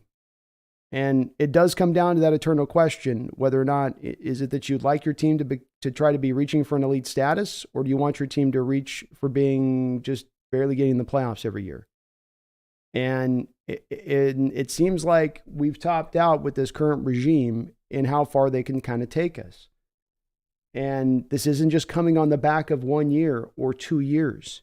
And you can't just sort of forget that 2015 through 2020 didn't exist. You can't just kind of like push that out of the back of your mind and go, well, that didn't happen. That happened. You didn't get much of anywhere in the playoffs over that period. The Jacksonville Jaguars since 2017 have more playoff wins than you.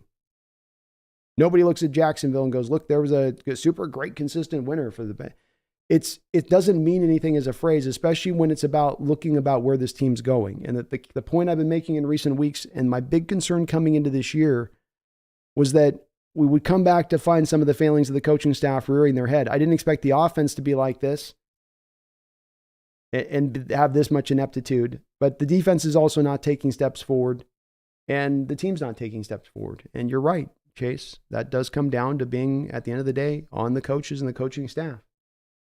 And it gets harder and harder to support what it is they're doing when we're facing these kind of things on a weekly basis. You look at the schedule, you had backup quarterbacks all along the board, not the best of teams, not the hardest, one of the easiest schedules in the NFL to begin this season. So simply to just look at the schedule and say, well, 6-4. 6-4. Yeah, you got Carolina Panthers, who are in contention for the number 1 overall pick, and Andy Dalton in that game, and Josh Dobbs when he was with the Cardinals, and no Kyler Murray, and PJ Walker, and a Daniel Jones along the way. And we can unpack all of these games, but it all basically tells the same story outside of maybe that Lions game. That's the only one to me that you can kind of legit kind of go to and go, okay, well, here, how about this one? But other than that, you've had a lot of easier opponents you've run through. And when you've had the tough opponents, be it the Bengals or the Ravens, especially in the Ravens case, you've not been able to stand with those teams, really. Bengals, you did a pretty good job of, I'll give you that, but still another loss. Still not a game where you're able to do anything against a quality opponent. And if we're not quality, then why aren't we quality? Is it talent, youth? Is it coaching? It's all got to be looked at, though. Few more Seahawks, thank you for the $2 donation. He threw his body at Stone, laughing out loud. NFL is so soft. Yeah, I mean, he just got flipped over. They're calling the flag. It's like, that's one of those give me a break ones too, feed me. It's like, just go to halftime, It's because the players got all chippy about it that they were like, well, we got to call a flag. The players are going to get angry about this one. Thank you for the $2 donation. Appreciate you, feed me. Watch Visquest, thanks for the $2 donation. Says, I'm a big Pete Carroll stan. Love you, Pete, but you got to go. It's going to start to raise to that point quickly for this fan base. And if the calls I've been hearing about for past year and a half, wondering about this stuff, and it's growing as loud as I've heard it. And certainly on the back of this game, it's not going to grow any quieter. And, that's that. We'll see how, We'll see what if this reverberates at all with the front office or the ownership or whatnot and their outlook of it. But I don't think when there's so many people that are seeing it in this way, I don't think that they're all just, as some would try to say on the other side of it being, just moody fans or impatient fans. But too many of these people, I think, that are seeing this in this way for it not to have some level of truth to it.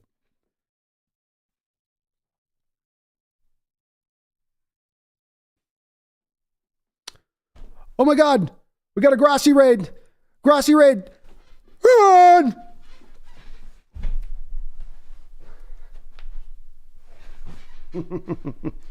I'm playing. What's up to the Tom Grossi crew out there? Welcome on in the chat. Welcome to my horror. Okay? Don't man the body parts over here on this side of the room or any of the blood over there.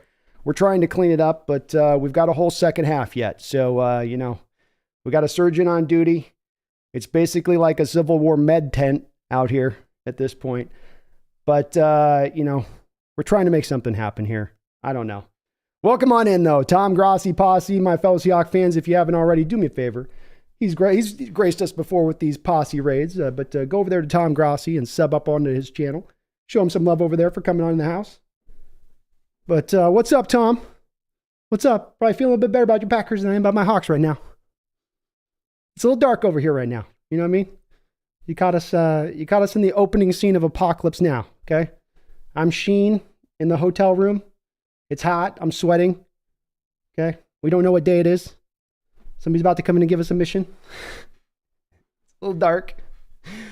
Good to see you guys in the house, though. Thank you, Tom, for showing the love and coming on in the house over here, even though I can't say that we're able to welcome you with a celebratory mindset. It's a little bit hard right now. It's a little bit tough. Kylie Rover, thank you for the $20 donation. It says, Happy Thanksgiving, Gatto. Well, kitty cat, you got a Thanksgiving. What do you think about that? You got anything to say about that? Can I get a Thanksgiving back? Just one? Usually I can get her to say something. See, everybody's in this dark mood right now, Kylie. We're a little dark right now. We didn't think we were going to win this, okay? Grossi crew, we understood where we're at, okay? We understood where this sounds, but this has been a little bit, we got all you guys all watching. We got the whole nation watching. It gets a little extra embarrassing when you're like, okay, everyone's watching and we got to play like this. It's one thing when it's at 10 a.m. on Sunday and nobody else is like, oh, it's a Seattle game, but this is a bit more rough. Jordan, thank you for the $5 donation. I'm not watching next year if Pete still is here. This is the first time I've had zero faith in the team. Yeah, that's where it's going. Grossi crew, you can see it's getting dark here. I'm telling you. You just wait. By the end of this stream, I'm going to be emo. It'll be black hair, paint on my eyes, probably, whining about something. So it's going to go this dark in this place. But this is where we're at right now, where unfortunately there's not a lot to feel good about with where this team stands and what's going down with it. Even though we do find ourselves at 6-4, when you really do factor in all the facts of playing lesser teams, playing backup quarterbacks, and seeing a team that feels like in year 2 of a rebuild that it's regressing, it's getting harder to have the faith at times on this one. And I think we're going to have a lot of Hawk fans in kind of a bit of a dark space after this one. Hawaiian D, thank you for the $2 donation. What's up, Hawaiian D? Welcome on in the house, man. Thank you for the donation. And Grossi crew, thank you for stopping on through, man. You got Tom Grossi, got a great channel over there.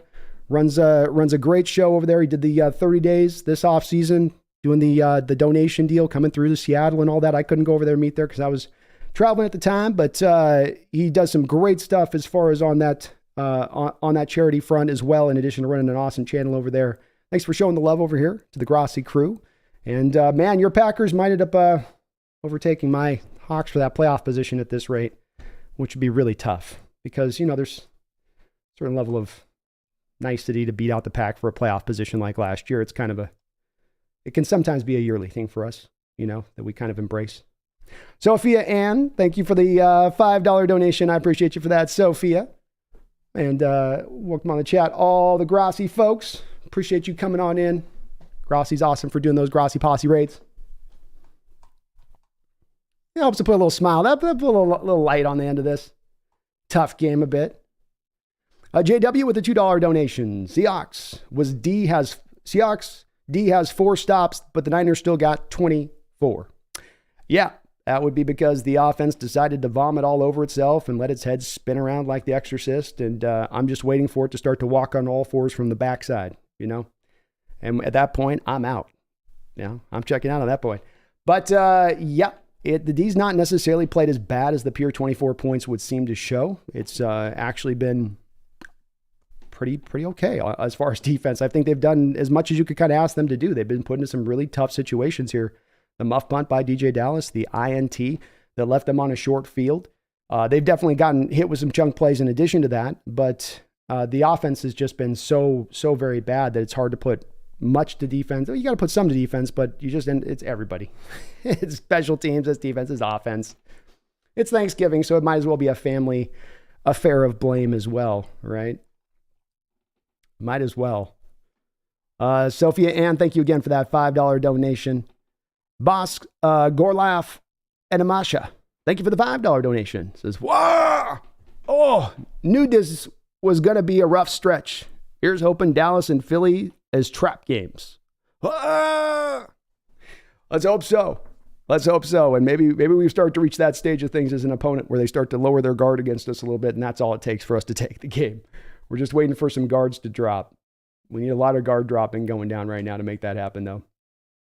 Appreciate you all for all the donations. You guys are amazing all the time with this, so appreciate you for that. Make sure I didn't lose anybody here. Pretentious Cameron, thank you for the $5 donation. Says we need to move on from Pete. I wonder if Jody would do it. I don't know if Jody would either. I think you have a sale en route. Pete has 2 years left on his contract through 2025. Does she want to hire a new coach when a sale is impending? Recent history would tell us that no, an owner wouldn't like to do that. So that's where we come down on this question of there may be a lot of people banging the drum of saying, I'm fed up with Carroll. I've had my fill. I'm done. I'm over with it. I want to move on. I don't like this anymore. Let me off the ride, please, mommy. Mommy, please. I don't want to go anymore. Not again. Don't keep moving. Let me off. I want to get off this time. No, please. It may be that way. And we may still find that our owner is saying, I don't want to do that. And that's where it very well could trend too. So I don't know one way or the other with it, but it's one of those big questions I think is going to be presented out there that, especially if this gets really dark, starts to become more clear that might be the right way to go potentially. Super Tubby 12, RL Pacer. Thank you for subscribing to the channel. Adrian X, thank you for the $2 donation. Says we all knew we'd go 0-4 in this gauntlet. We did. Yeah, we knew we had an idea of coming into this game. I think all of us after last week especially would have been in a place of predicting this is going to be probably an 0-4 kind of situation. We'll be lucky to carve out probably one victory. There does come a difference between, well, you lose by each of the games 7 to 10 points and, you kind of put a good fight into it through 2 quarters and, okay, they beat you, they're the better team, versus you get your doors blown off on all 4 of the games. That might land just a tiny bit different, but it is a gauntlet. This Niner team's a juggernaut, as we've said, and for good reason. For good reason, as we're seeing today. They're a complete football team, and they can kind of beat you in a couple of different ways. So see what we do here in the second half to try to answer maybe a little bit. Jordan, thank you for the $5 donation. Says, I'm not watching next year if Pete is still here. This is the first time I have had zero faith in my team. This is what's going to start to happen. I've felt the disengagement from fans in recent weeks. And even after games are being won, where they're going, yeah, the results, we got the technical win, but this isn't trending in a good direction. And I'm feeling that as much as any time in doing this channel over the years of the general Seahawks fan going, this is something's wrong. Something's wrong and not being fixed. Something needs to be corrected. And then that's going to start to remove the faith from some folks in that respect. I can't blame them for that at that point. If the team has longstanding issues that are very specific, and that you can go down a list to and say, okay, your problems, if I was to go to the year of 2018 of our Lord and say, here is the problems with this Seahawks team. And then I come over to this Seahawks team in 2023 and say, okay, here's the problems with this team. I could match those 2 things up and I could probably treat them like overlays, put one over the top of the other. And you're seeing some of the same things that is harming you and hurting you, especially schematically, X's and O's.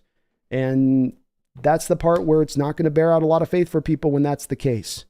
Because what is the hope then from your perspective on that? And rightfully so, Jordan, what is the hope then that they become corrected, these issues, that they get fixed? If you're not going to even acknowledge them, if over a 6-7 year period, you're not going to acknowledge them, then how do you have them hope? How do you hope that they ever get really, truly resolved as you go into 2024 and 2025? I think it's an okay question to ask and not one that I have really a good answer for, quite frankly.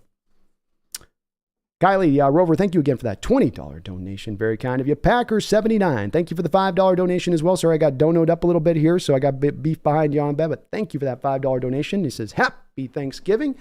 Go, Pack, go. How about the Packers? Pulling themselves off the heap of an early season that they were struggling and not seeming to be ready. Jordan Love not seeming to be ready. Or maybe the answer even, they've turned around their fates in recent weeks.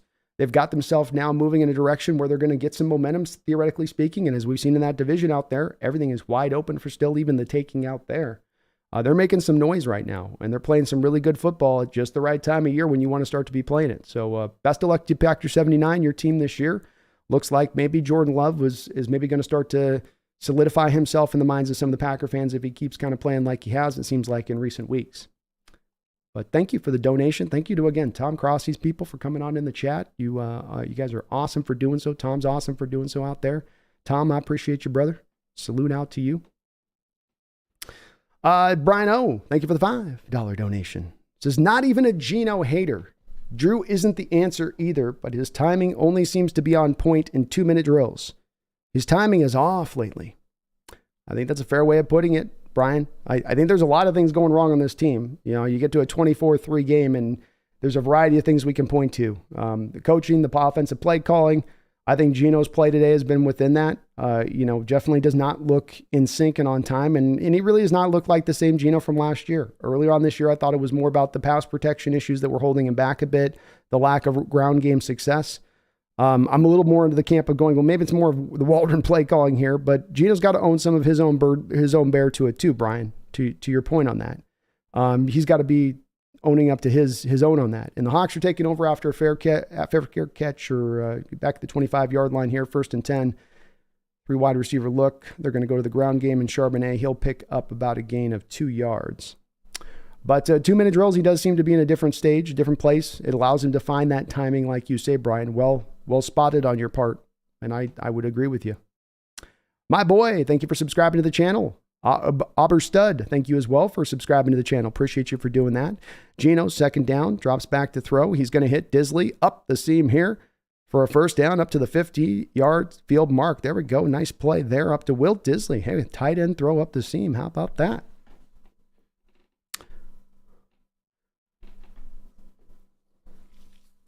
Second down.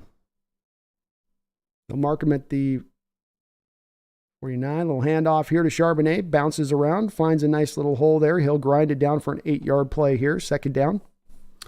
Barry Satoro with a $10 donation. Barry, again, one of my OGs in the house here from back in the olden days and a member of the channel as well. Thank you for all that, Barry, that support. Let me get the play here in real quick. 2nd and 2. Hawks going to run a little hurry up here. Geno back in shotgun, 3 wide. Charbonnet goes back and then inside. And he'll carry it and get close to the 1st down marker.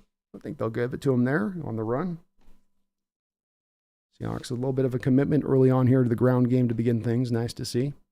Geno will continue to run a little bit of hurry up here. Seattle needs to get a lot of points, so probably smart to try to get up as fast as you can. Geno dropping back to throw. He's going to let this fire deep. He's got DK Metcalf deep. And Tre'Davious Ward able to knock the ball away.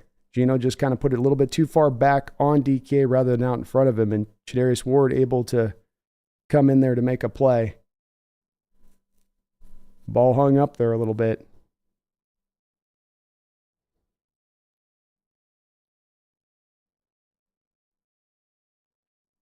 Second down and 10. Empty look for Seattle. Geno dropping back to throw. Fires it on into Jake Bobo, who makes the catch for a 5 to 6 yard gain.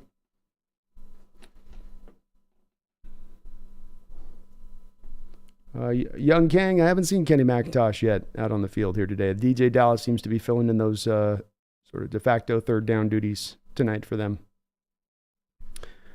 3rd down and 4. Probably 2 down territory here for the Hawks, quite frankly. You need touchdowns, not field goals.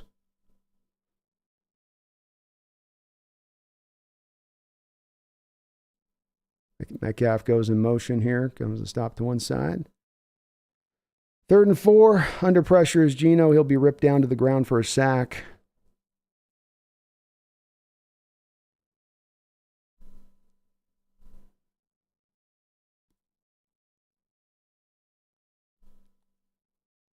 Why a deep drop back there? Why not just something quick? What did they have running as far as the route concepts there?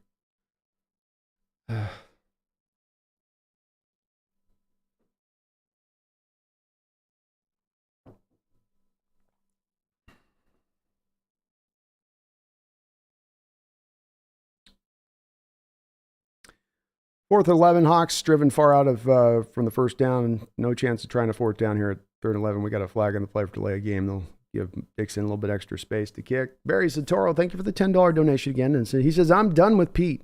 I'm done with his defensive and offensive philosophy. I'm done with the penalties. I'm done with it all. I get it. I completely get it, and I have a lot of sympathy for this outlook right now and things. I have a lot of the feelings in my own heart that steer in the same direction. Watching continual things come up that are the same issues over and over again, and they remain unaddressed, gets really, really frustrating, especially when it happens over a years and years time span. It doesn't mean it's always been the thing that's held us back from being good. It seems like maybe this year it's going to be the thing that holds us back from being good, but it's that it's not being addressed or fixed. And we can hear in the chat, you're seeing with some of the super chat, though, those of you in the chat that maybe find yourself not quite in this place or this mindset of things. I think this is what's sort of driving people in their mentality and their outlook on this. And I think it's a place that I can understand there's going to still be a lot of support on this coaching staff and for what Coach Carroll's done. And there's some folks out there that'll tell you that he's got carte blanche to write his own ticket out of town and he should never be considered for firing, that he gets to be here until he decides he wants to move on. I think that's hard. That's a hard sell for most fans to tell them that's how they have to operate off of, as 10 years ago, this guy did this thing. And so now you can never look at any other answers, but it being this answer is the appropriate one. But I felt this I felt this frankly last couple of years, and that this has grown louder and louder and louder on this stuff. I think last year in a lot of ways got a little bit of a reprieve for having a bit of a team that overachieved in that rebuilding season, but this team is underachieving, and you're looking for them to be moving in a different direction than the way that we're moving here through the back half of the season so far to begin things. I think, Barry, you're in the place a lot of people are going to be at, and I'm seeing it. I'm seeing a ton of it, and I'm feeling it myself. That's all I can kind of say with this. I'm having the same kind of feelings where I'm just looking at this going, this looks broken to me. Not that you have broken players, that you don't have the right players to find some success, or guys that can do some things that can help you to win football games, but just that your process just does not look like it's working from top down.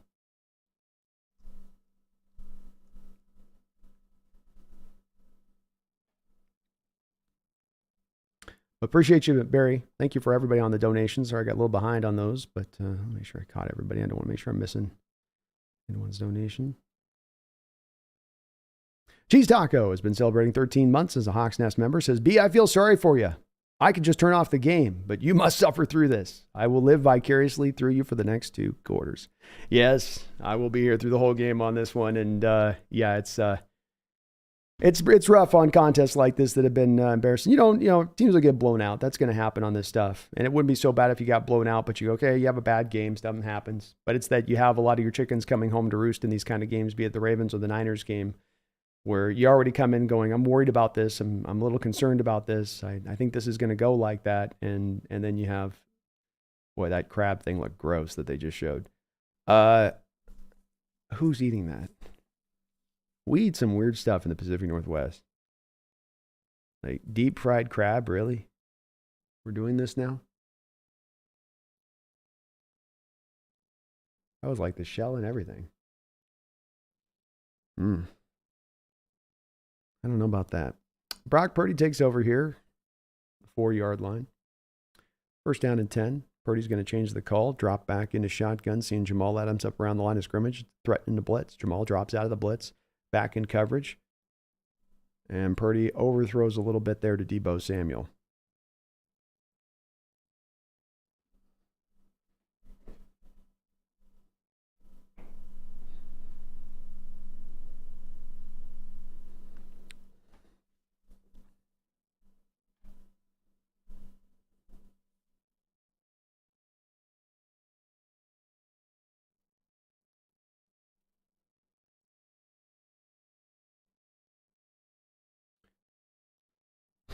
Second down and 10.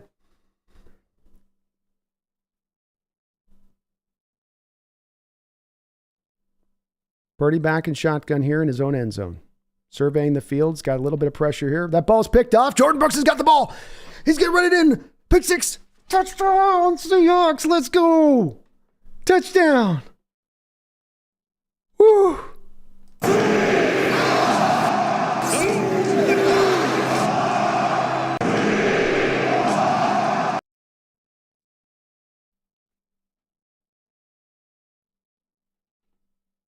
Brock Purdy dropping back to pass. He just threw a little bit of an errant ball in there to Deebo Samuel. On the previous throw, it got a little bit high on him. It did so here to McCaffrey, who tips it up to Jordan Brooks, who runs it in for a touchdown.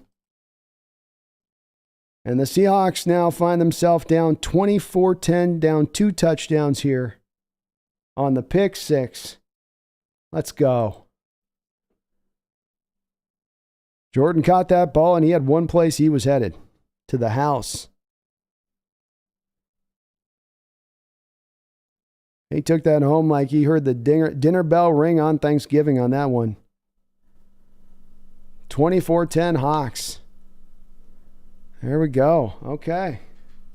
Make it a little interesting. Make it a little interesting, maybe, huh? Sophia Ann, thank you for the $5 donation. Says, I'm not a Geno fan or lock. Geno not doing anything. Why not try lock? Well, I think it's you do get a little bit of the spot at times there with Geno here on this. Is we're going to get to a place that this keeps going on, I think, to where there will be more of a call to say, why not? And that it maybe comes down to it's not Geno's fault, but the offense just isn't working. And I think Drew showed last week he's probably not a better answer, and you could probably even go into making that move going, we probably don't think it'll be a better answer. But, I mean, they may end up at a spot at this point, Sophia, where they're just like, throw it up at the wall and let's see what sticks. Let's see if something sticks. Let's see if we can just you start trying kind of anything, because the offense has been completely our defense just outscored our whole offensive performance in the first half on that one play. And it's been a bit of a rough go here, it seems like, since, even the Cardinals game, it was a little bit rough rolling, where just nothing was kind of sinking into place. As somebody said earlier on this, it's been some weeks now since the offense has actually really performed well. Not just a complete game, just giving you a good, decent performance out just overall. Barry Satoro with another $10 donation says, Pete's the best. I love this defense.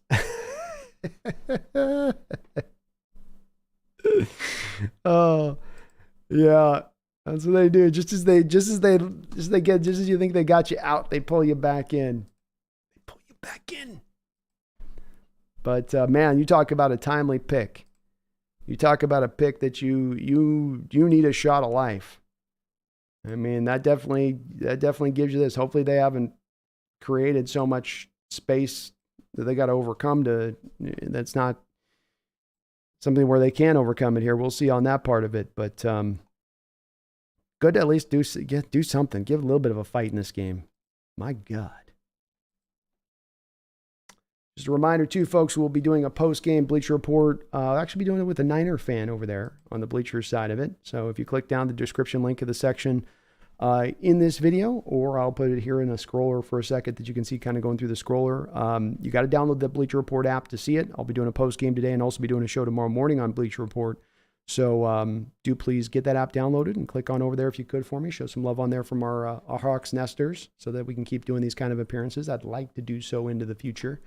But we'll be doing the wrap as we get to the fourth quarter quick on that. Of course, signing off and bouncing right over there quick, and then doing a post-game discussion after the Bleacher Report show over on this side of it.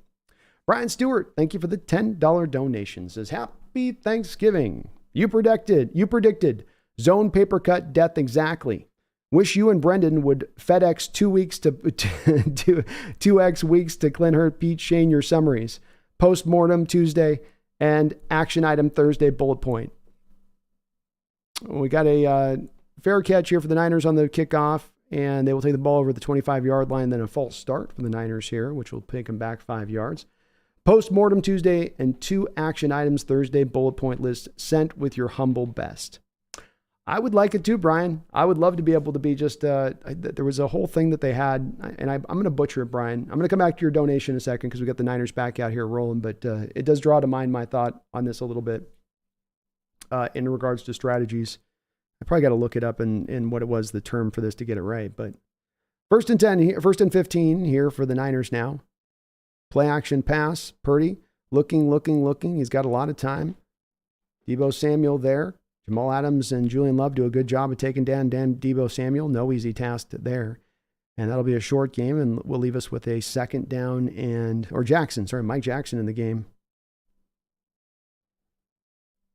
Jackson out there playing for Woolen here in this one. I don't know if he was benched or if there is an injury going on with him. I haven't seen anything in the chat mention about it yet.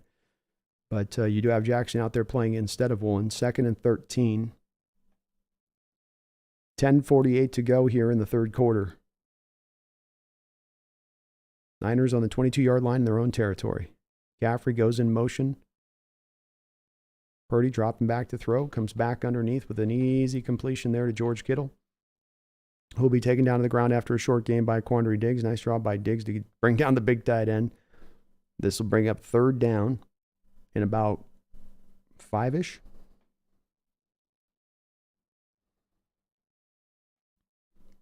Nice form tackle technique there by Diggs. Tack that near thigh, wrap and roll. 3rd and 6, to be precise.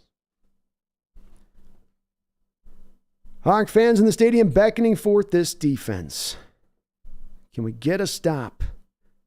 Give this offense some chances here. 3rd and 6. Purdy dropping back to throw. He's scrambling, looking, coming back underneath. That ball will be incomplete. Nice job by Julian Love, and they get a nice big stop there on 3rd down. Let's go.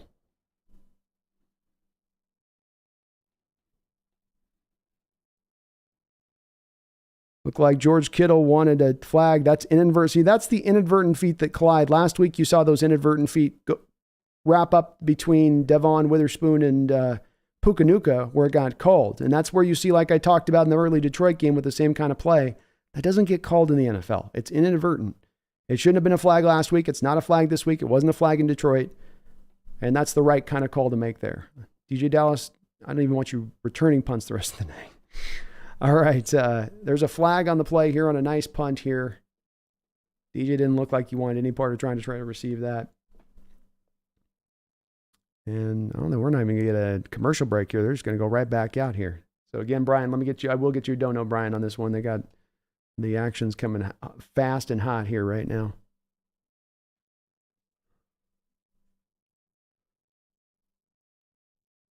And it's going to be on the Niners, holding on the Niners. You don't get that call in a punt very often.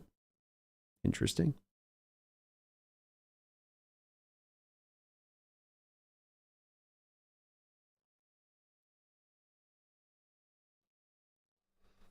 So Hawks will have pretty good field position here after the penalty. Down 24-10. Plenty of time on the clock.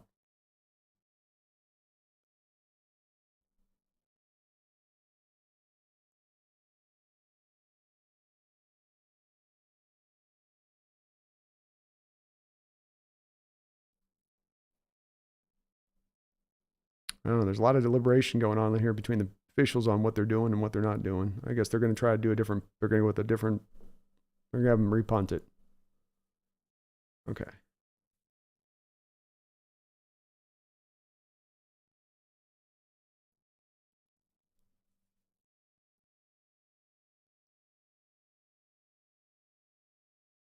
All right, DJ. It's redemption song time. You got the dreads there going. Get this little redemption song. Redemption song.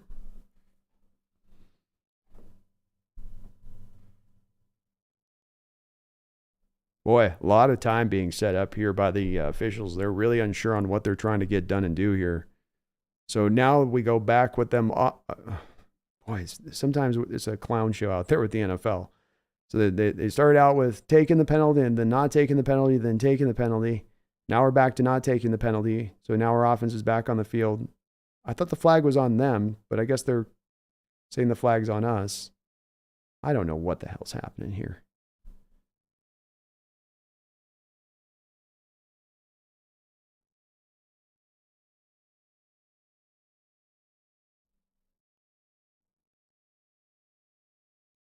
Well, bottom line is we take over around the 20-yard line or so here.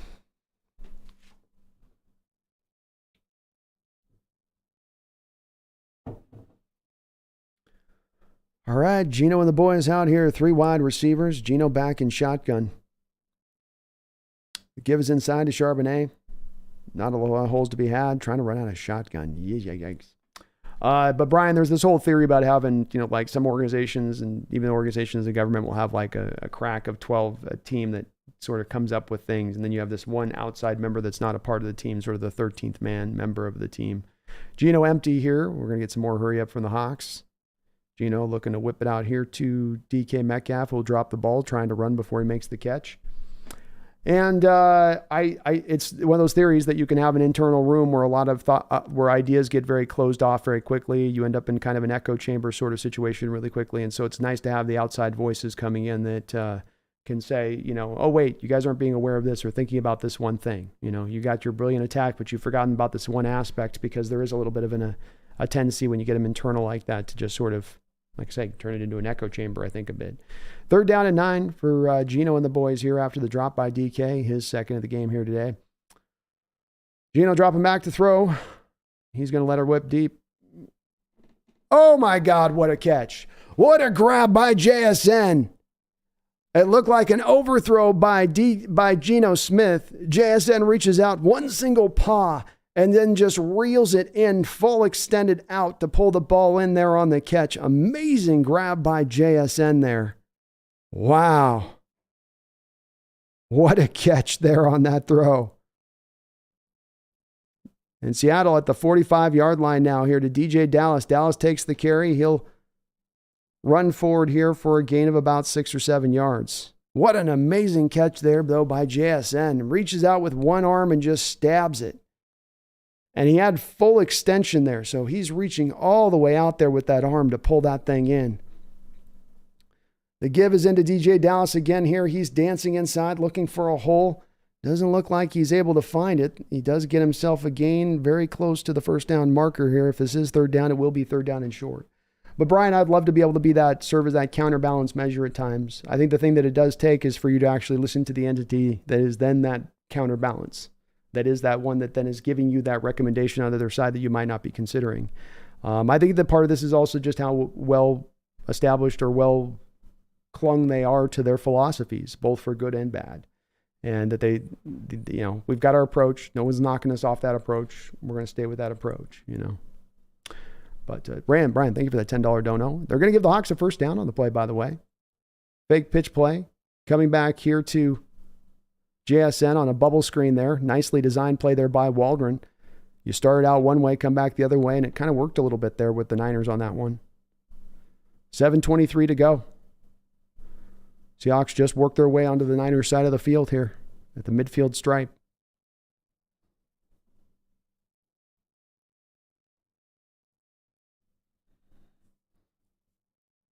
Geno dropping back to throw. He's under pressure and he'll be sacked. Man, he has no escapability. Geno Smith is just kind of a statue back there. I mean, the second there's any pressure, he's just getting taken down to the ground. We do have a flag on the play. He's got to find some escapability there, though. I don't know if he's fighting through an injury, but he looks like he's at times stuck in the mud getting out of the pocket. Officials again doing that thing I love. A lot of talking and discussing.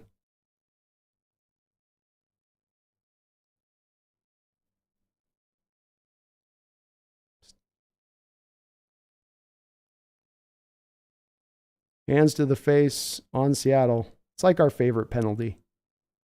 Oh, and we got holding on the defense. Off-suiting penalties. Well, that's huge.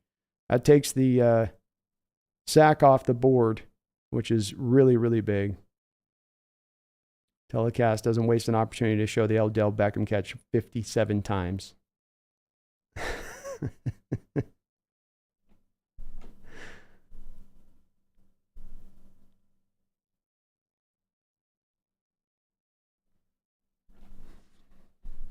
All right, Geno back in shotgun. 2nd and 3. Big difference in that level play. Charbonnet will get the ball. Charbazard will take it. Still grinding. Gets himself a short gain, but a first down gain. A hard-fought run on that play. This is where the Brooks INT is so big for the pick six, because it gets you back the touchdown with enough time to be able to still lean on your running game a little bit here. Not having to bail on that necessarily. And it's working on this drive. 6:18 to go. First down and 10. Hawks find themselves on the 33-yard line in 49ers territory. 2 tight ends set here for them. Play action pass. Geno rolling out. Looking. He's going to run with it. Geno running. Nice play by Geno to use his legs there. He'll get a gain of about 9 yards or so there on first down. Those play action rollouts. I love those plays. You give him a 1 or 2 reads. You get him out on the perimeter at that point. You tell him, make sure using your legs is a part of this, process in your consideration. Niners bringing an A-gap blitz here. Charbonnet gets through the first guy. Great run by Charbonnet there on 2nd and 1, and he's going to get the first down. Charbonnet had some penetration. First off, Charbonnet recognized the A-gap pressure there from the linebacker who shot the gap prior to the snap. He bounces away from that, gets out wide, and shakes another defender in the actual hole to turn that into a 4-yard gain. 2 different things going on there that were really, really big on that play for Charbonnet on that run. Nicely done. Picked his way through traffic. Rand in the cut, thank you for your $2 donation. Says Pick 6, Brooks. Sorry I'm a little late in acknowledging that, Rand, but appreciate that dono. And Pick 6, Brooks indeed. Nicely done by Mr. Brooks. Megan, thank you for the $2 donations as we are 12s. Time to roar. Let's go. Give me 1 second.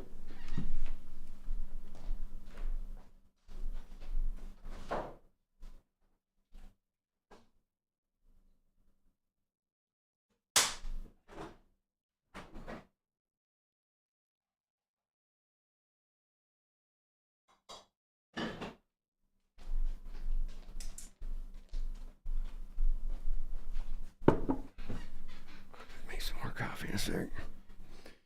There's more coffee. Appreciate you, Megan.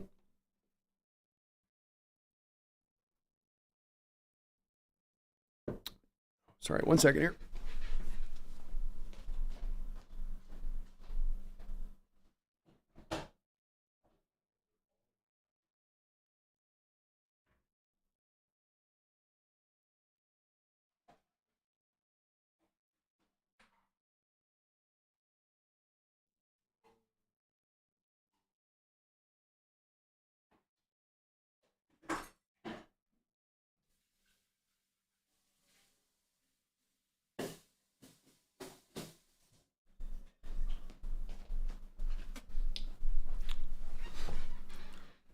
All right.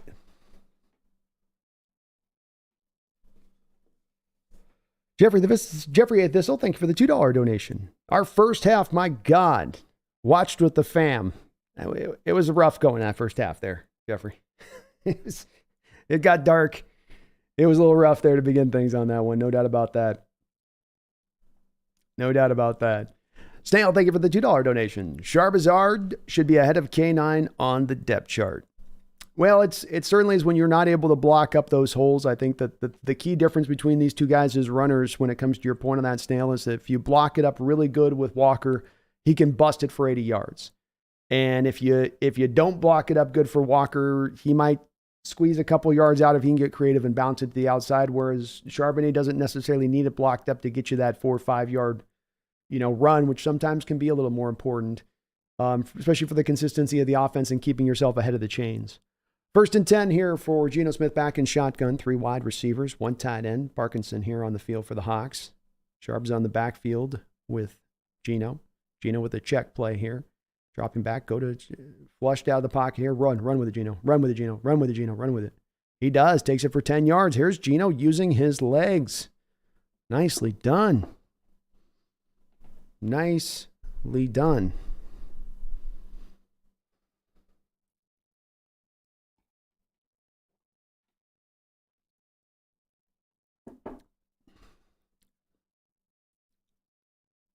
First and goal.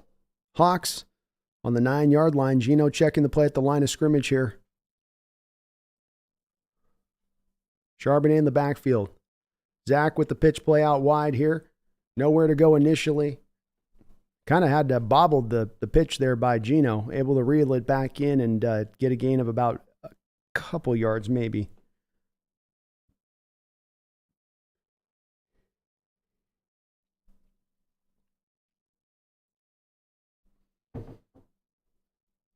Gino got that little wide. It's a little wide there, Gino. 11 play, 83-yard drive here for the Seattle Seahawks. Gino in shotgun. Dropping back to throw. He's looking. Nice play there by the corner. JSN wanted pass interference, didn't get it. Tight play and coverage. Gino wanted it as well. They do not get the PI call here. Let's see it on replay. Aubrey Thomas in coverage for the Niners. Yeah, Thomas, see, you can't pull on the guy's arm like that 5 yards after. That's got to be a call by the official. They're supposed to be staring at that.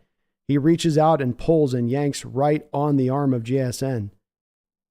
No call there by the officials. And they let him get away with this kind of physicality with the corners on the edges here. But my goodness, you got to call that. You're going to call the Trey Brown play earlier. You got to call that. Gino dropping back to throw. He's looking. He's going to get sacked here. I would just take the points if I'm Carroll here, by the way.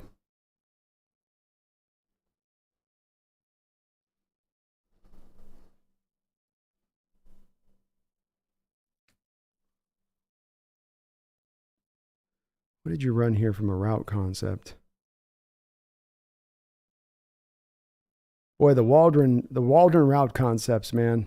Everybody is always separated of everybody else and in different places on the field. There's no running through the zone at all. It's just you have everybody kind of just running to these little small spots on the field where everybody's covered up. I don't know.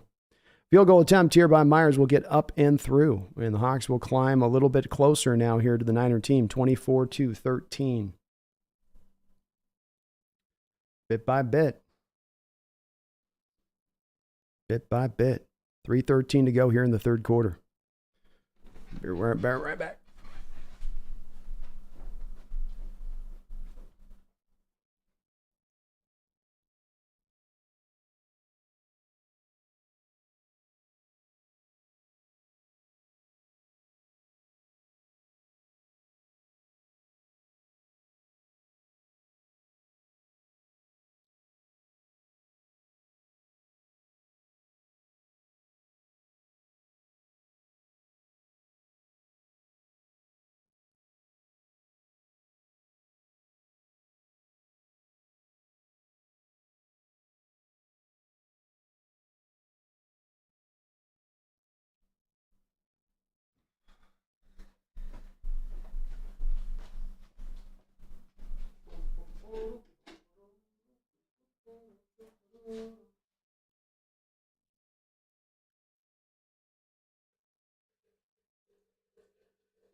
Almost there, folks. One sec.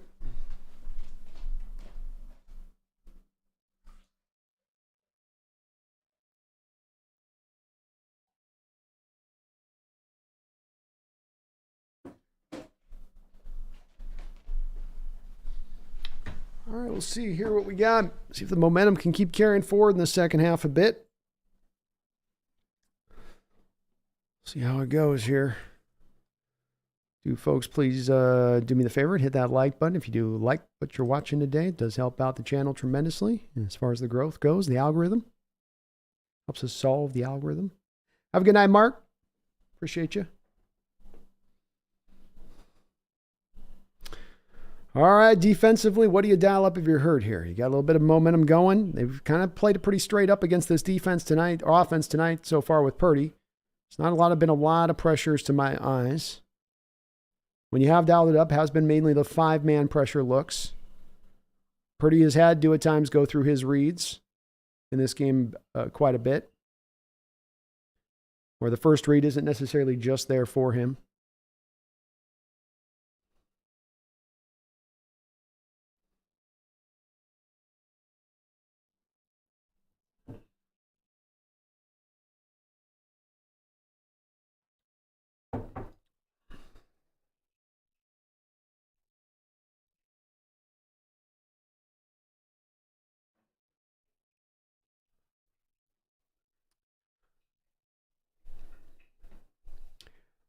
24-13, Niners take over here at the 25-yard line.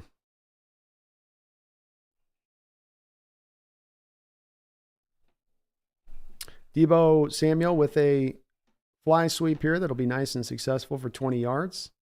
Nicely done by the Niners there. First down and 10.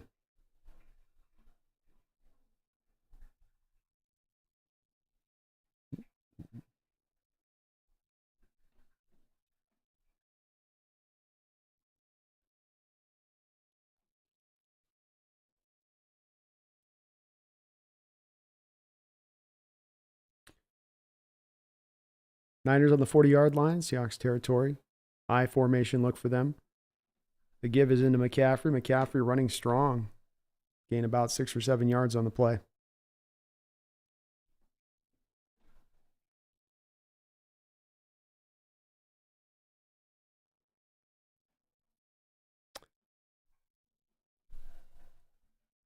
Clock continues to roll here. It will become a factor as we turn to the fourth quarter here very soon.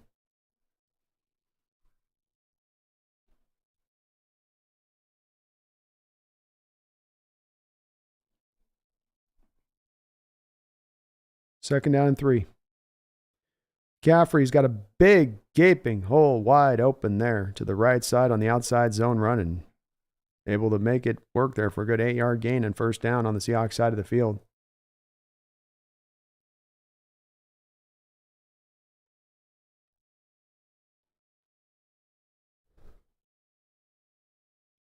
Wow, Jordan Brooks with a weak-ass effort there. Absolute weak-ass effort to get off that block.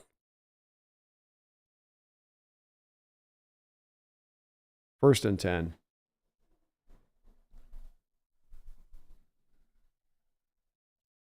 Gives to McCaffrey. Nice job there by Jamal to come up and make a play. Starting to feel like the Niners are going to be able to start to bend this defensive line back a little bit and just lean on the run game here in this drive. Jamal able to cut him down there for no gain. Clock does continue to wind down under 1 minute to go here in the third quarter.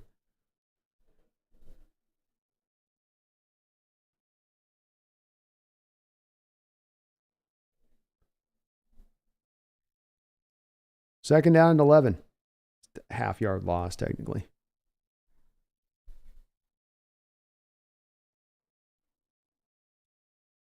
Quick snap by Purdy. He's under a lot of quick heat here. He's going to try to throw this out and throw it away. Mario Edwards Jr. looked like he was bearing down quickly after the snap on that one. I think it was him. Might have been Taylor, too. He got labeled Niners almost overthought themselves, like they snapped the ball quicker than the linemen were ready. Well, that's Jaron Reed. Jaron, great job with the early penetration there.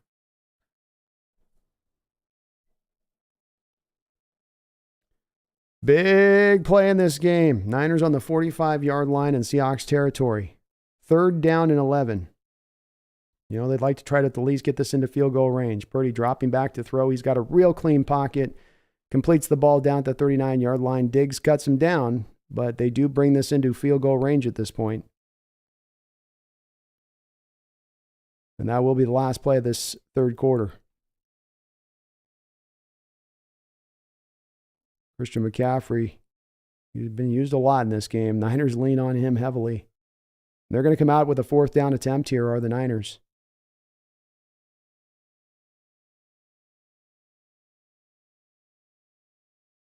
Are they just trying to get Seattle to jump off sides again? Yeah, that's basically, they tried this earlier. They're going to call a timeout, I'm guessing. Or no, just get to the end of the quarter. There we go. Okay. That makes sense. Snail says, B, does Waldron know what a drag or a slant are? Like a lot of things, Snail, within the context of this offense, we do things that will do really good, and then we never go back to them again. We ran one fly sweep in this game. Have we gone back to the fly sweep yet in the course of this football game once? Even to have it fail, right? Just to have it, not one time, right? You got one 10-yard run with Eskridge. Let's not go back to it again. Last week, to my point on this, Snail, you had a touchdown catch where at the goal line in the red zone, you had DK Metcalf running a slant route on Achillea Witherspoon, catches it for a touchdown. So why not go back to that again? But this is what this offense inexplicably does, is that they'll run from what they do that is successful. And it just drives you maddeningly crazy. It'd be one thing if you had no answers and nothing was working. It's that you don't want to do the things that work.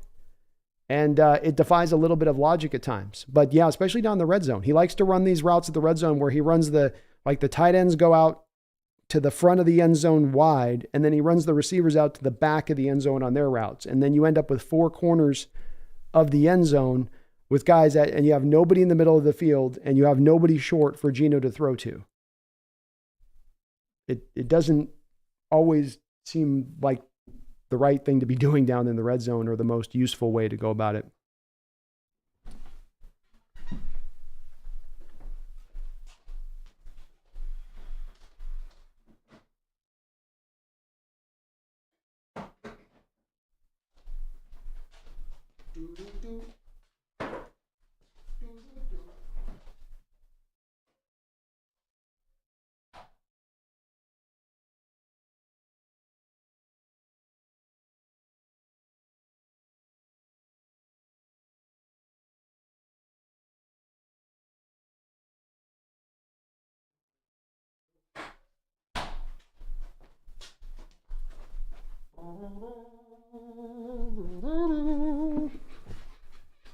Oh man, oh man, oh man.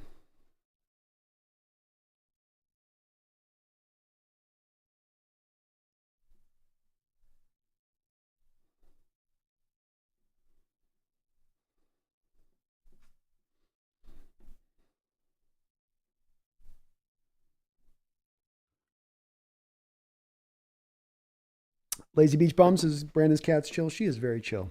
She's a good girl. She makes a nice mascot for the channel, too. Yeah, you're getting some love.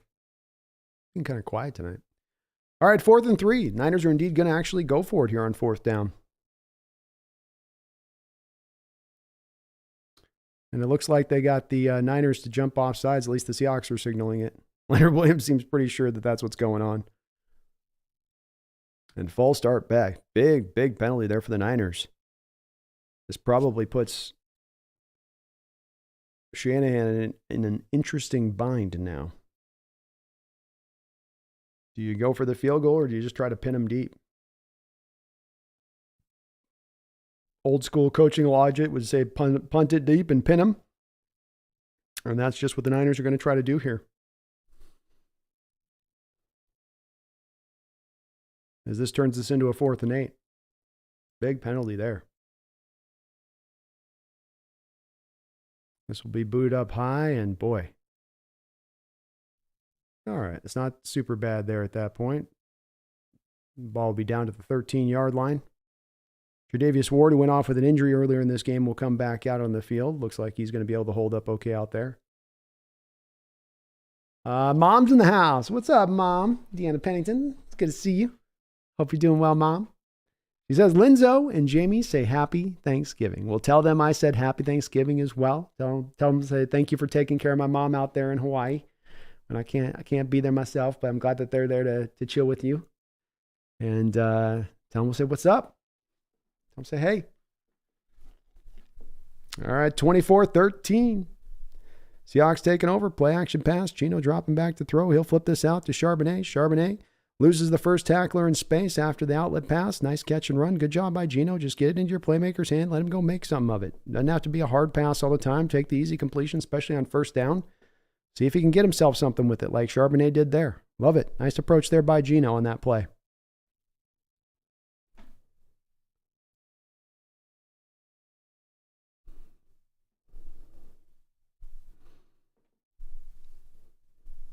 Second down and 4.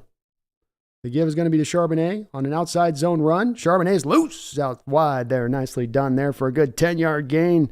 A little outside zone run by the Hawks today. A little use on testing him a little bit horizontally. I love it. Nicely done. 11th carry for 42 yards in this game for Charbonnet. He's played a solid game here in place of Kenneth Walker. Quick snap by Geno and company. He's looking. He's got Lockett. Twisted around down to the ground after a nice 6 or 7 yard completion there by Geno. Geno operating with a little bit of a sense of urgency here and getting these snaps off, understanding. Now we got a flag. Illegal shift here by the Hawks. This is going to get called back. Thank you, Mom, for that dono. Appreciate you. Well, they got Charbonnet for an illegal shift there, moving forward, it would seem, at the line of scrimmage. Let's see, was he moving forward? Bump, bump, bump, bump, bump, bump. Still moving at the snap. Yeah, it's a good call. 2nd down and 15. This might very well be even. Ugh, screenplay goes nowhere. Yikes. Yikes.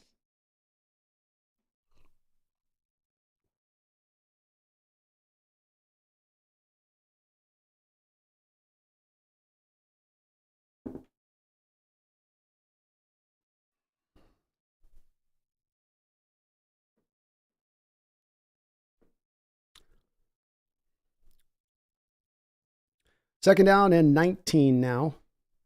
Geno dropping back to throw. He's going to whip this out to Tyler. Tyler drugged down to the ground. 3rd down. We do have another flag here.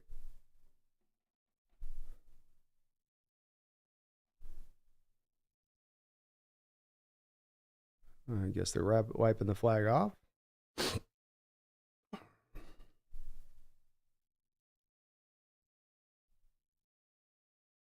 Third down and 8.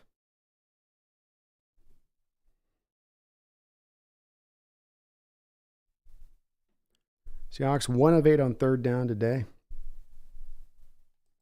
Geno dropping back to throw. Pressure, pressure, pressure, pressure. Geno just gets swallowed whole.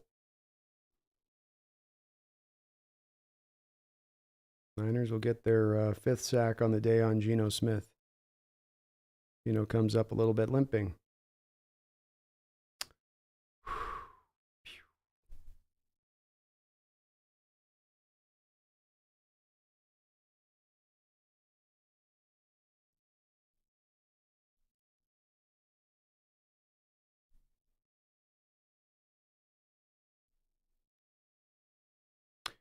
Hawks will come up punting now as the offense, though it's had a couple of times here and there, they've found some life in moving the ball. Has still been, as of yet, almost a fumble there, right back into the Niners' hands.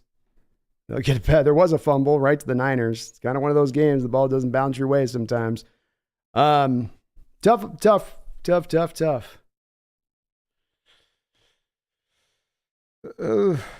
Kobe Bryant causes another fumble. But Oren Burks was right there, man. He was sitting right on top of the play. Right on top of it.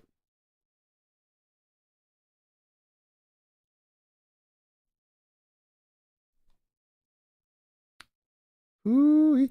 Hooey.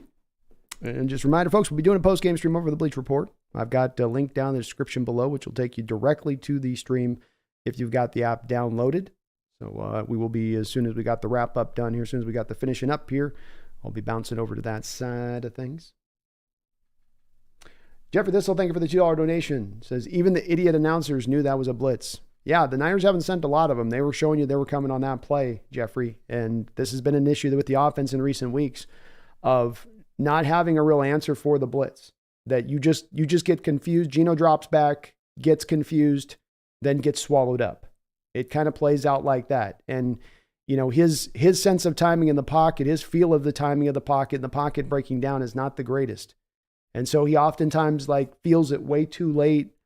And it just, this is the part of the out of sorts offense. It's the offense out of sorts. Geno's out of sorts with it within it. Not a lot's working well.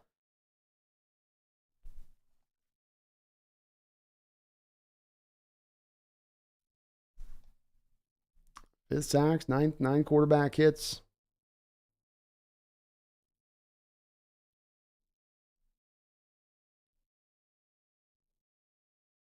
Nine targets to DK Metcalf, only 3 catches on those 9 targets. They still don't have an understanding of how to feature DK or get him acclimated into the offense. He's had a couple drops too, so some of it's been on him today a little bit. 2 of those have been on him. Yeah, it's hard. This offense just doesn't give you a lot to talk really good about. You know, it's just, ugh. Yeah. Barry Sotoro, thank you for the $10 donation. I appreciate you for that, Barry, because I'm already looking forward to this off season.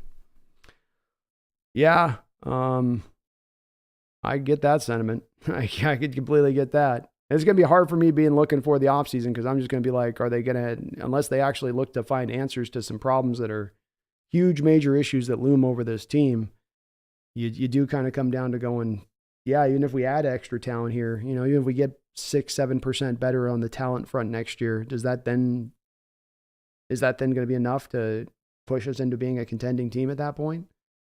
I don't know. We seem a bit of ways from it right now at the moment. First down and 10 for the Hawks. Down 24-13, 11:22 to go here. The Niners will take over from the 36-yard line in their own territory. Play action pass. Deebo Samuel out in space. He'll make the catch and knocked out of bounds for about a 6-7 yard gain there. Thank you, Barry, for all your donations on the chat, though, today. And, yeah, it's a bit of a rough one on that one.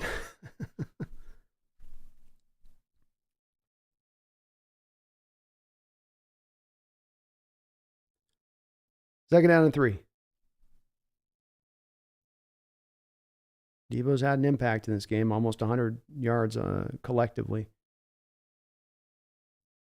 The give's going to be to Christian McCaffrey outside zone run. McCaffrey's got space to work with, and he'll get a good 10 to 15 yard gain before he's drugged down to the ground. Jaron Reed looking for a holding call that he's not going to get. He signals, can I get a holding call, please? Let me see where Jaron was on this play.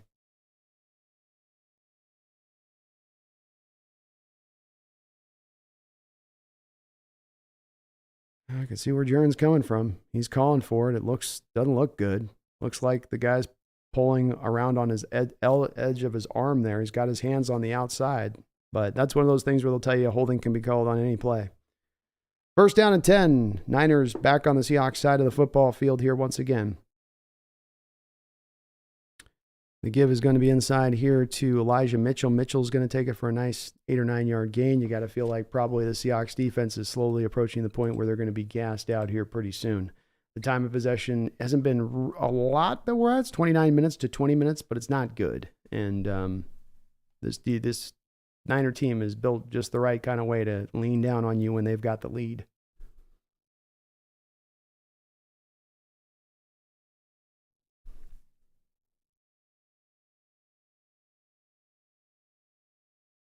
Second down and 1.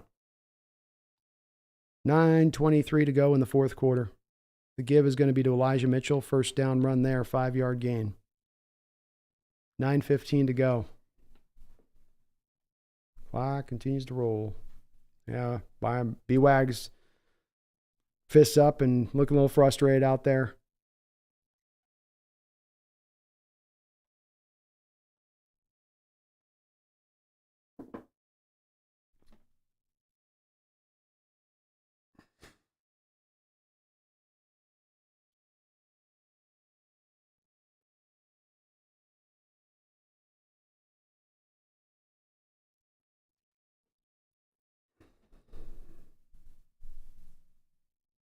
The give is going to be inside to Mitchell. Seattle brings up people around the line of scrimmage there to try to hem up. 3 yard gain for Mitchell here as they're going to grind on this clock now.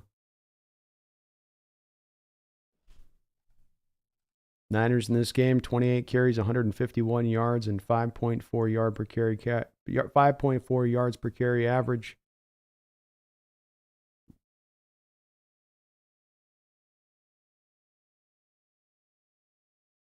McCaffrey averaging almost 6 yards a carry.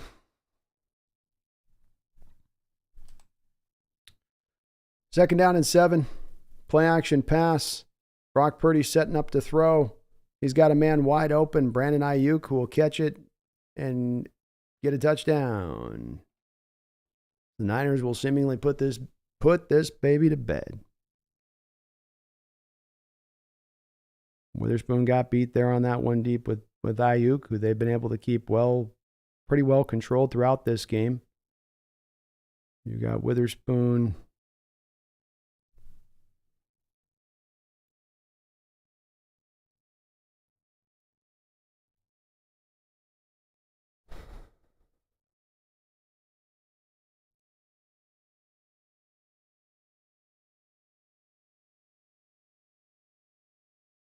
7:51 to go here in the fourth quarter. Hawks will go down 31-13.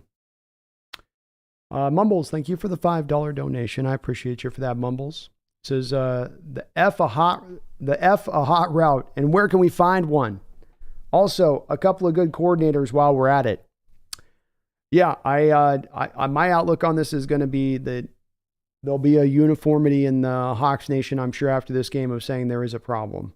The uniformity, I think, will end at that spot, as then there will be a hot and heated debate about whether or not it's scheme-driven or coach-driven or player talent-driven. And I have a hard time with believing that this is a player talent issue at the head of the stack here. Getting more talented isn't going to hurt. Getting more talented would certainly help. But I look at both sides of the ball and I just say, you've got the most vanilla scheme that you can imagine. You have no identity on either side of the ball. You don't do anything good. You don't run the ball. You don't pass the ball. You don't stop the run. You don't stop the pass. There's nothing you have as a team that you hang your hat on. And that eventually does come down to the coaching staff at the end of the day.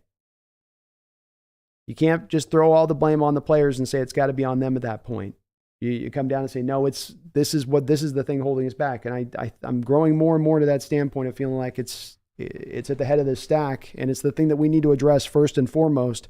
Otherwise, we're going to find ourselves trying to treat symptoms and not the root cause, which is what this kind of game can, when you can start getting caught up on, oh, it's just a more talent issue, or it's just this guy sucks, or it's just this person's not doing this.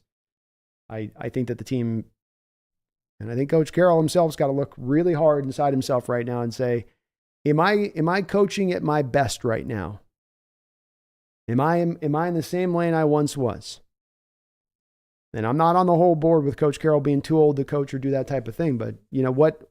When your thinking gets old, when you don't seem to be at the forefront of the ideas in the NFL anymore, when you seem to have some antiquated notions that don't necessarily apply as well in the field to winning football games in this modern era, what is there a place you come as a coach to start to question yourself on that? Going, okay, I'm kind of having, maybe the game hasn't fully flown past me, but it certainly has started to show some signs of that being a bit of the case. And the hot routes, Mumbles, it vexes my mind. You see Geno drop back. There's a blitz. There's no hot route to be had. There's no seeing the blitz. There's no adjustment to the blitz. There's no recognition of your quarterback to the blitz. It's, again, week after week, I end up coming back saying, I feel like we're getting out X and O's to death. We're trying to play checkers and other teams are playing chess. And Shanahan is a chess player. And you have a program on both sides of the ball that wants to play checkers. And it's just not going to work, in my opinion. Not now and not in the long term. I don't see how it will. I don't see how you can be held so much back by your scheme and expect it to be that the teams, that somehow the players just have to, carry the day on their own with that. That they have to overcome that. They shouldn't have to overcome it. Eskridge with a nice return, but comes up gimpy.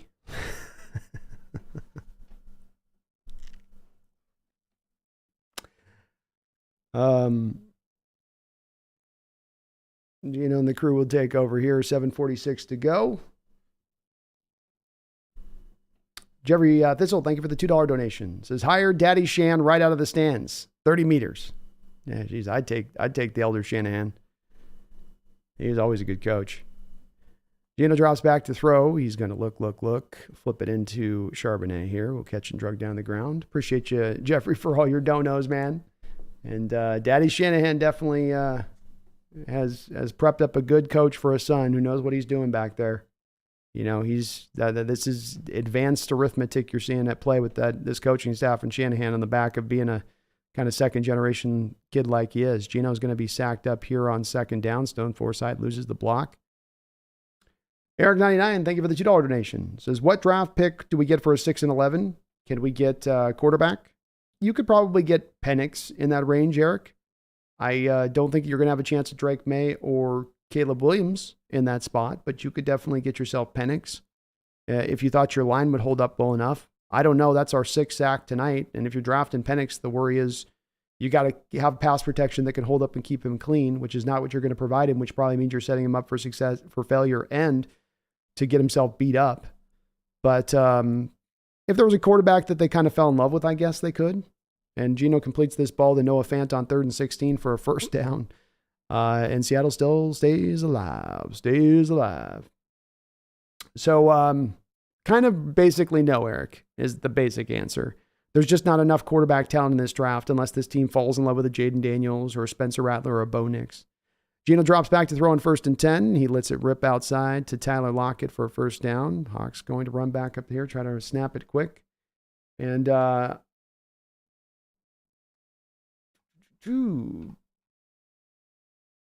appreciate you for that donation, though, Eric. But yeah, I think Penix would be definitely in the slight, but not. I think May and Williams will be gone by the top 5. We'll be picking it about.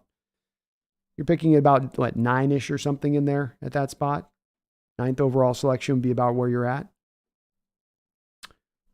Thank you, though, man. Appreciate you for that. Holy hand grenade. Thank you for your $2 donation.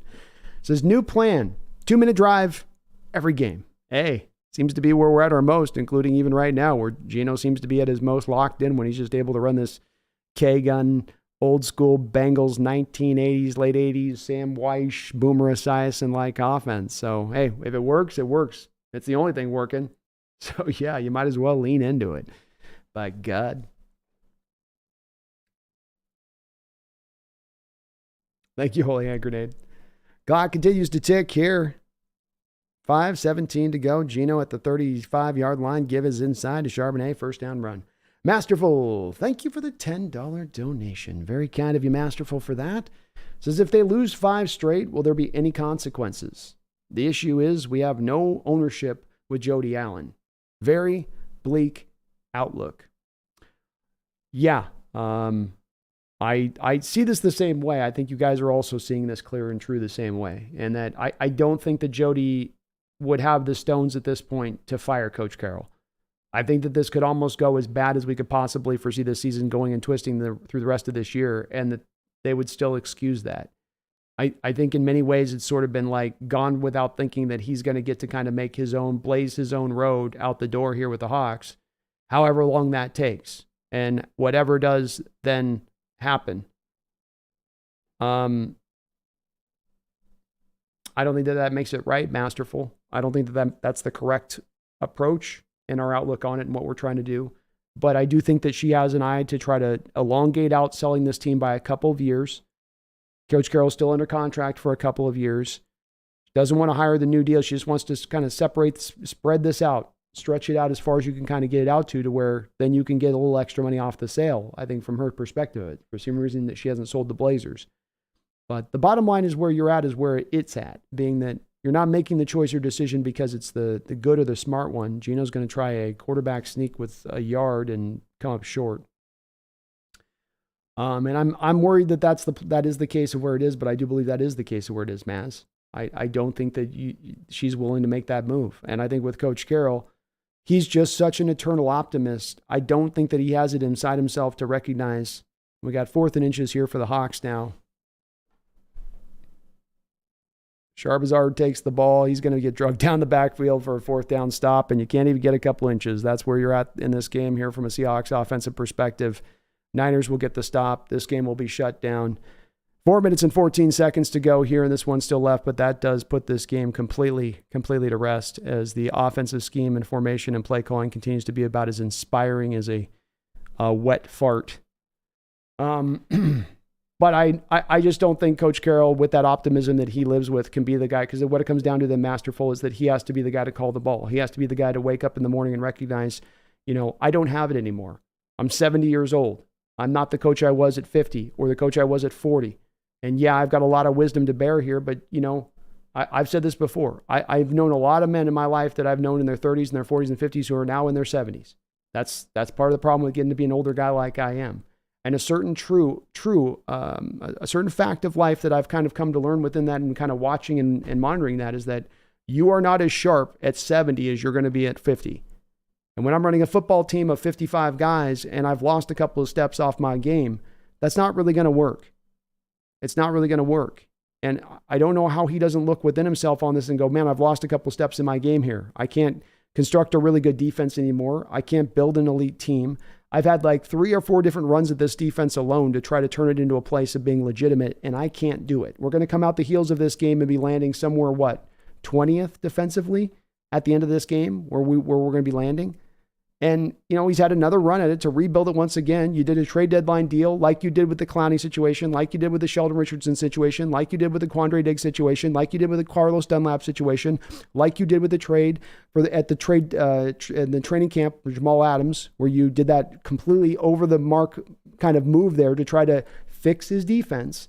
And yet still we end up finding ourselves with the defense is not fixed. I just feel like that's what it will take is Carroll to recognize that.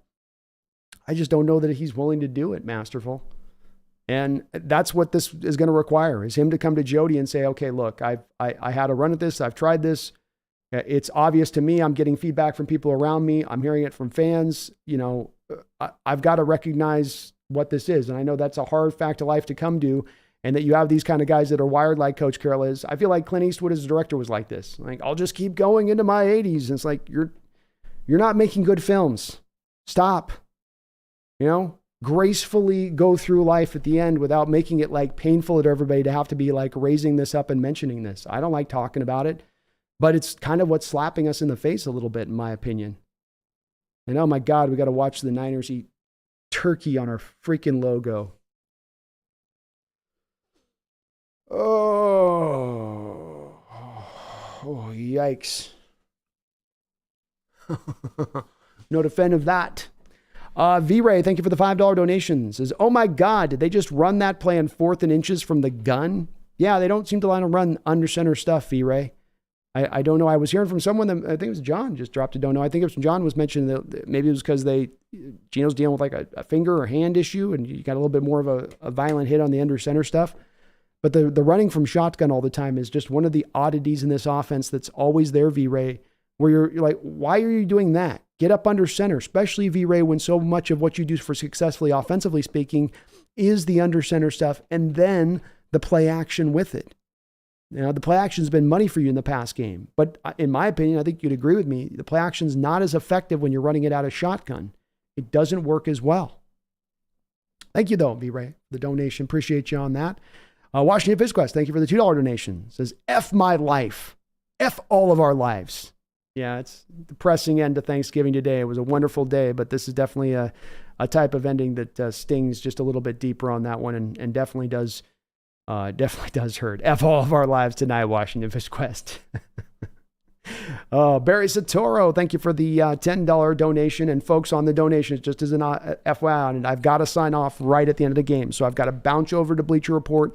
I'll be doing a post-game stream there. We'll be doing a post-game discussion back over here. But just once this game wraps up 0-0, I've got to bounce over as soon as it ends because they want us to do those wrap-ups right as the game wraps up. So if you see me bounce quick on this one, just understand that's why with it is I got to be on my ball with it. Barry, though, says with the $10 donation, says, come on. We blamed Bevel. We blamed Shoddy. We're blaming Waldron. Was it the OCs or is it Pete? I'm going to land at Pete as much as any OCs. I'm not going to land in the gate of saying that this is about an offensive coordinator or a defensive coordinator being moved on from. This is a problem that starts at the very head of the top, at the guy that has the control of the owner, the control of how this team is run and by what they're doing. And I can no longer go to offensive coordinators, especially when I look at this offense under Waldron and it looks so similar to the offenses that we ran under Bevel and the offenses we ran under Schottenheimer. I've had a long suspicion within this, Barry, that they're just running basically a lot of the same tenets of the offense that they ran under Russell Wilson with some very small changes of iterations, especially within just, how they run some of their formational packages and stuff. But if you look at the way that they, it's all about short or deep, you're ignoring the middle of the field, you're ignoring the intermediate game, you're not trying to run to the edges very often. That stuff speaks to the former offense, and that would speak to maybe Pete having a little bit of a overarching control over that, unfortunately. And that's the way it does look. John Stillwell in the house. John, it's great to see you in the house tonight, man. I hope you're having a great Thanksgiving, and thank you for the big $25 donation on your part. That's huge, my man. Thank you so much for that. It says, Coach Carroll will not be the coach next year. John, I hope you are right at this point. I love Coach Carroll, and I've been willing to sit here and go, let's be patient with this, and let's see how this plays out. Let's see how this goes. But my patience has run out, and I don't have another year in it to watch a team underperform. I don't have it in me to go wait out another year and let him try to search through the dark blindly with his hands to try to figure out answers when he's not even looking for answers. He's just going to try the old methodology again and again and again, hoping it eventually does work. And as we're seeing the old methodology, and as I've been saying for weeks, John, as you've been saying, as we've had in our correspondence on this, the old methodology is no longer working. You've got to try something else new. And he is unwilling to really embrace the new. He'll try to a smattering degree. He'll do it like a show you thing, like a girl showing you a little bit of the leg under the skirt. Like, look here, big boy. Look at that. I'm going to show you a little leg. That's all you're getting, a little leg. But he's not going to go all the way with it. And the way that he needs to embrace it to truly drive change, to truly evolve, to truly update, to truly adapt. And the Niners are getting first downs here and running out the clock.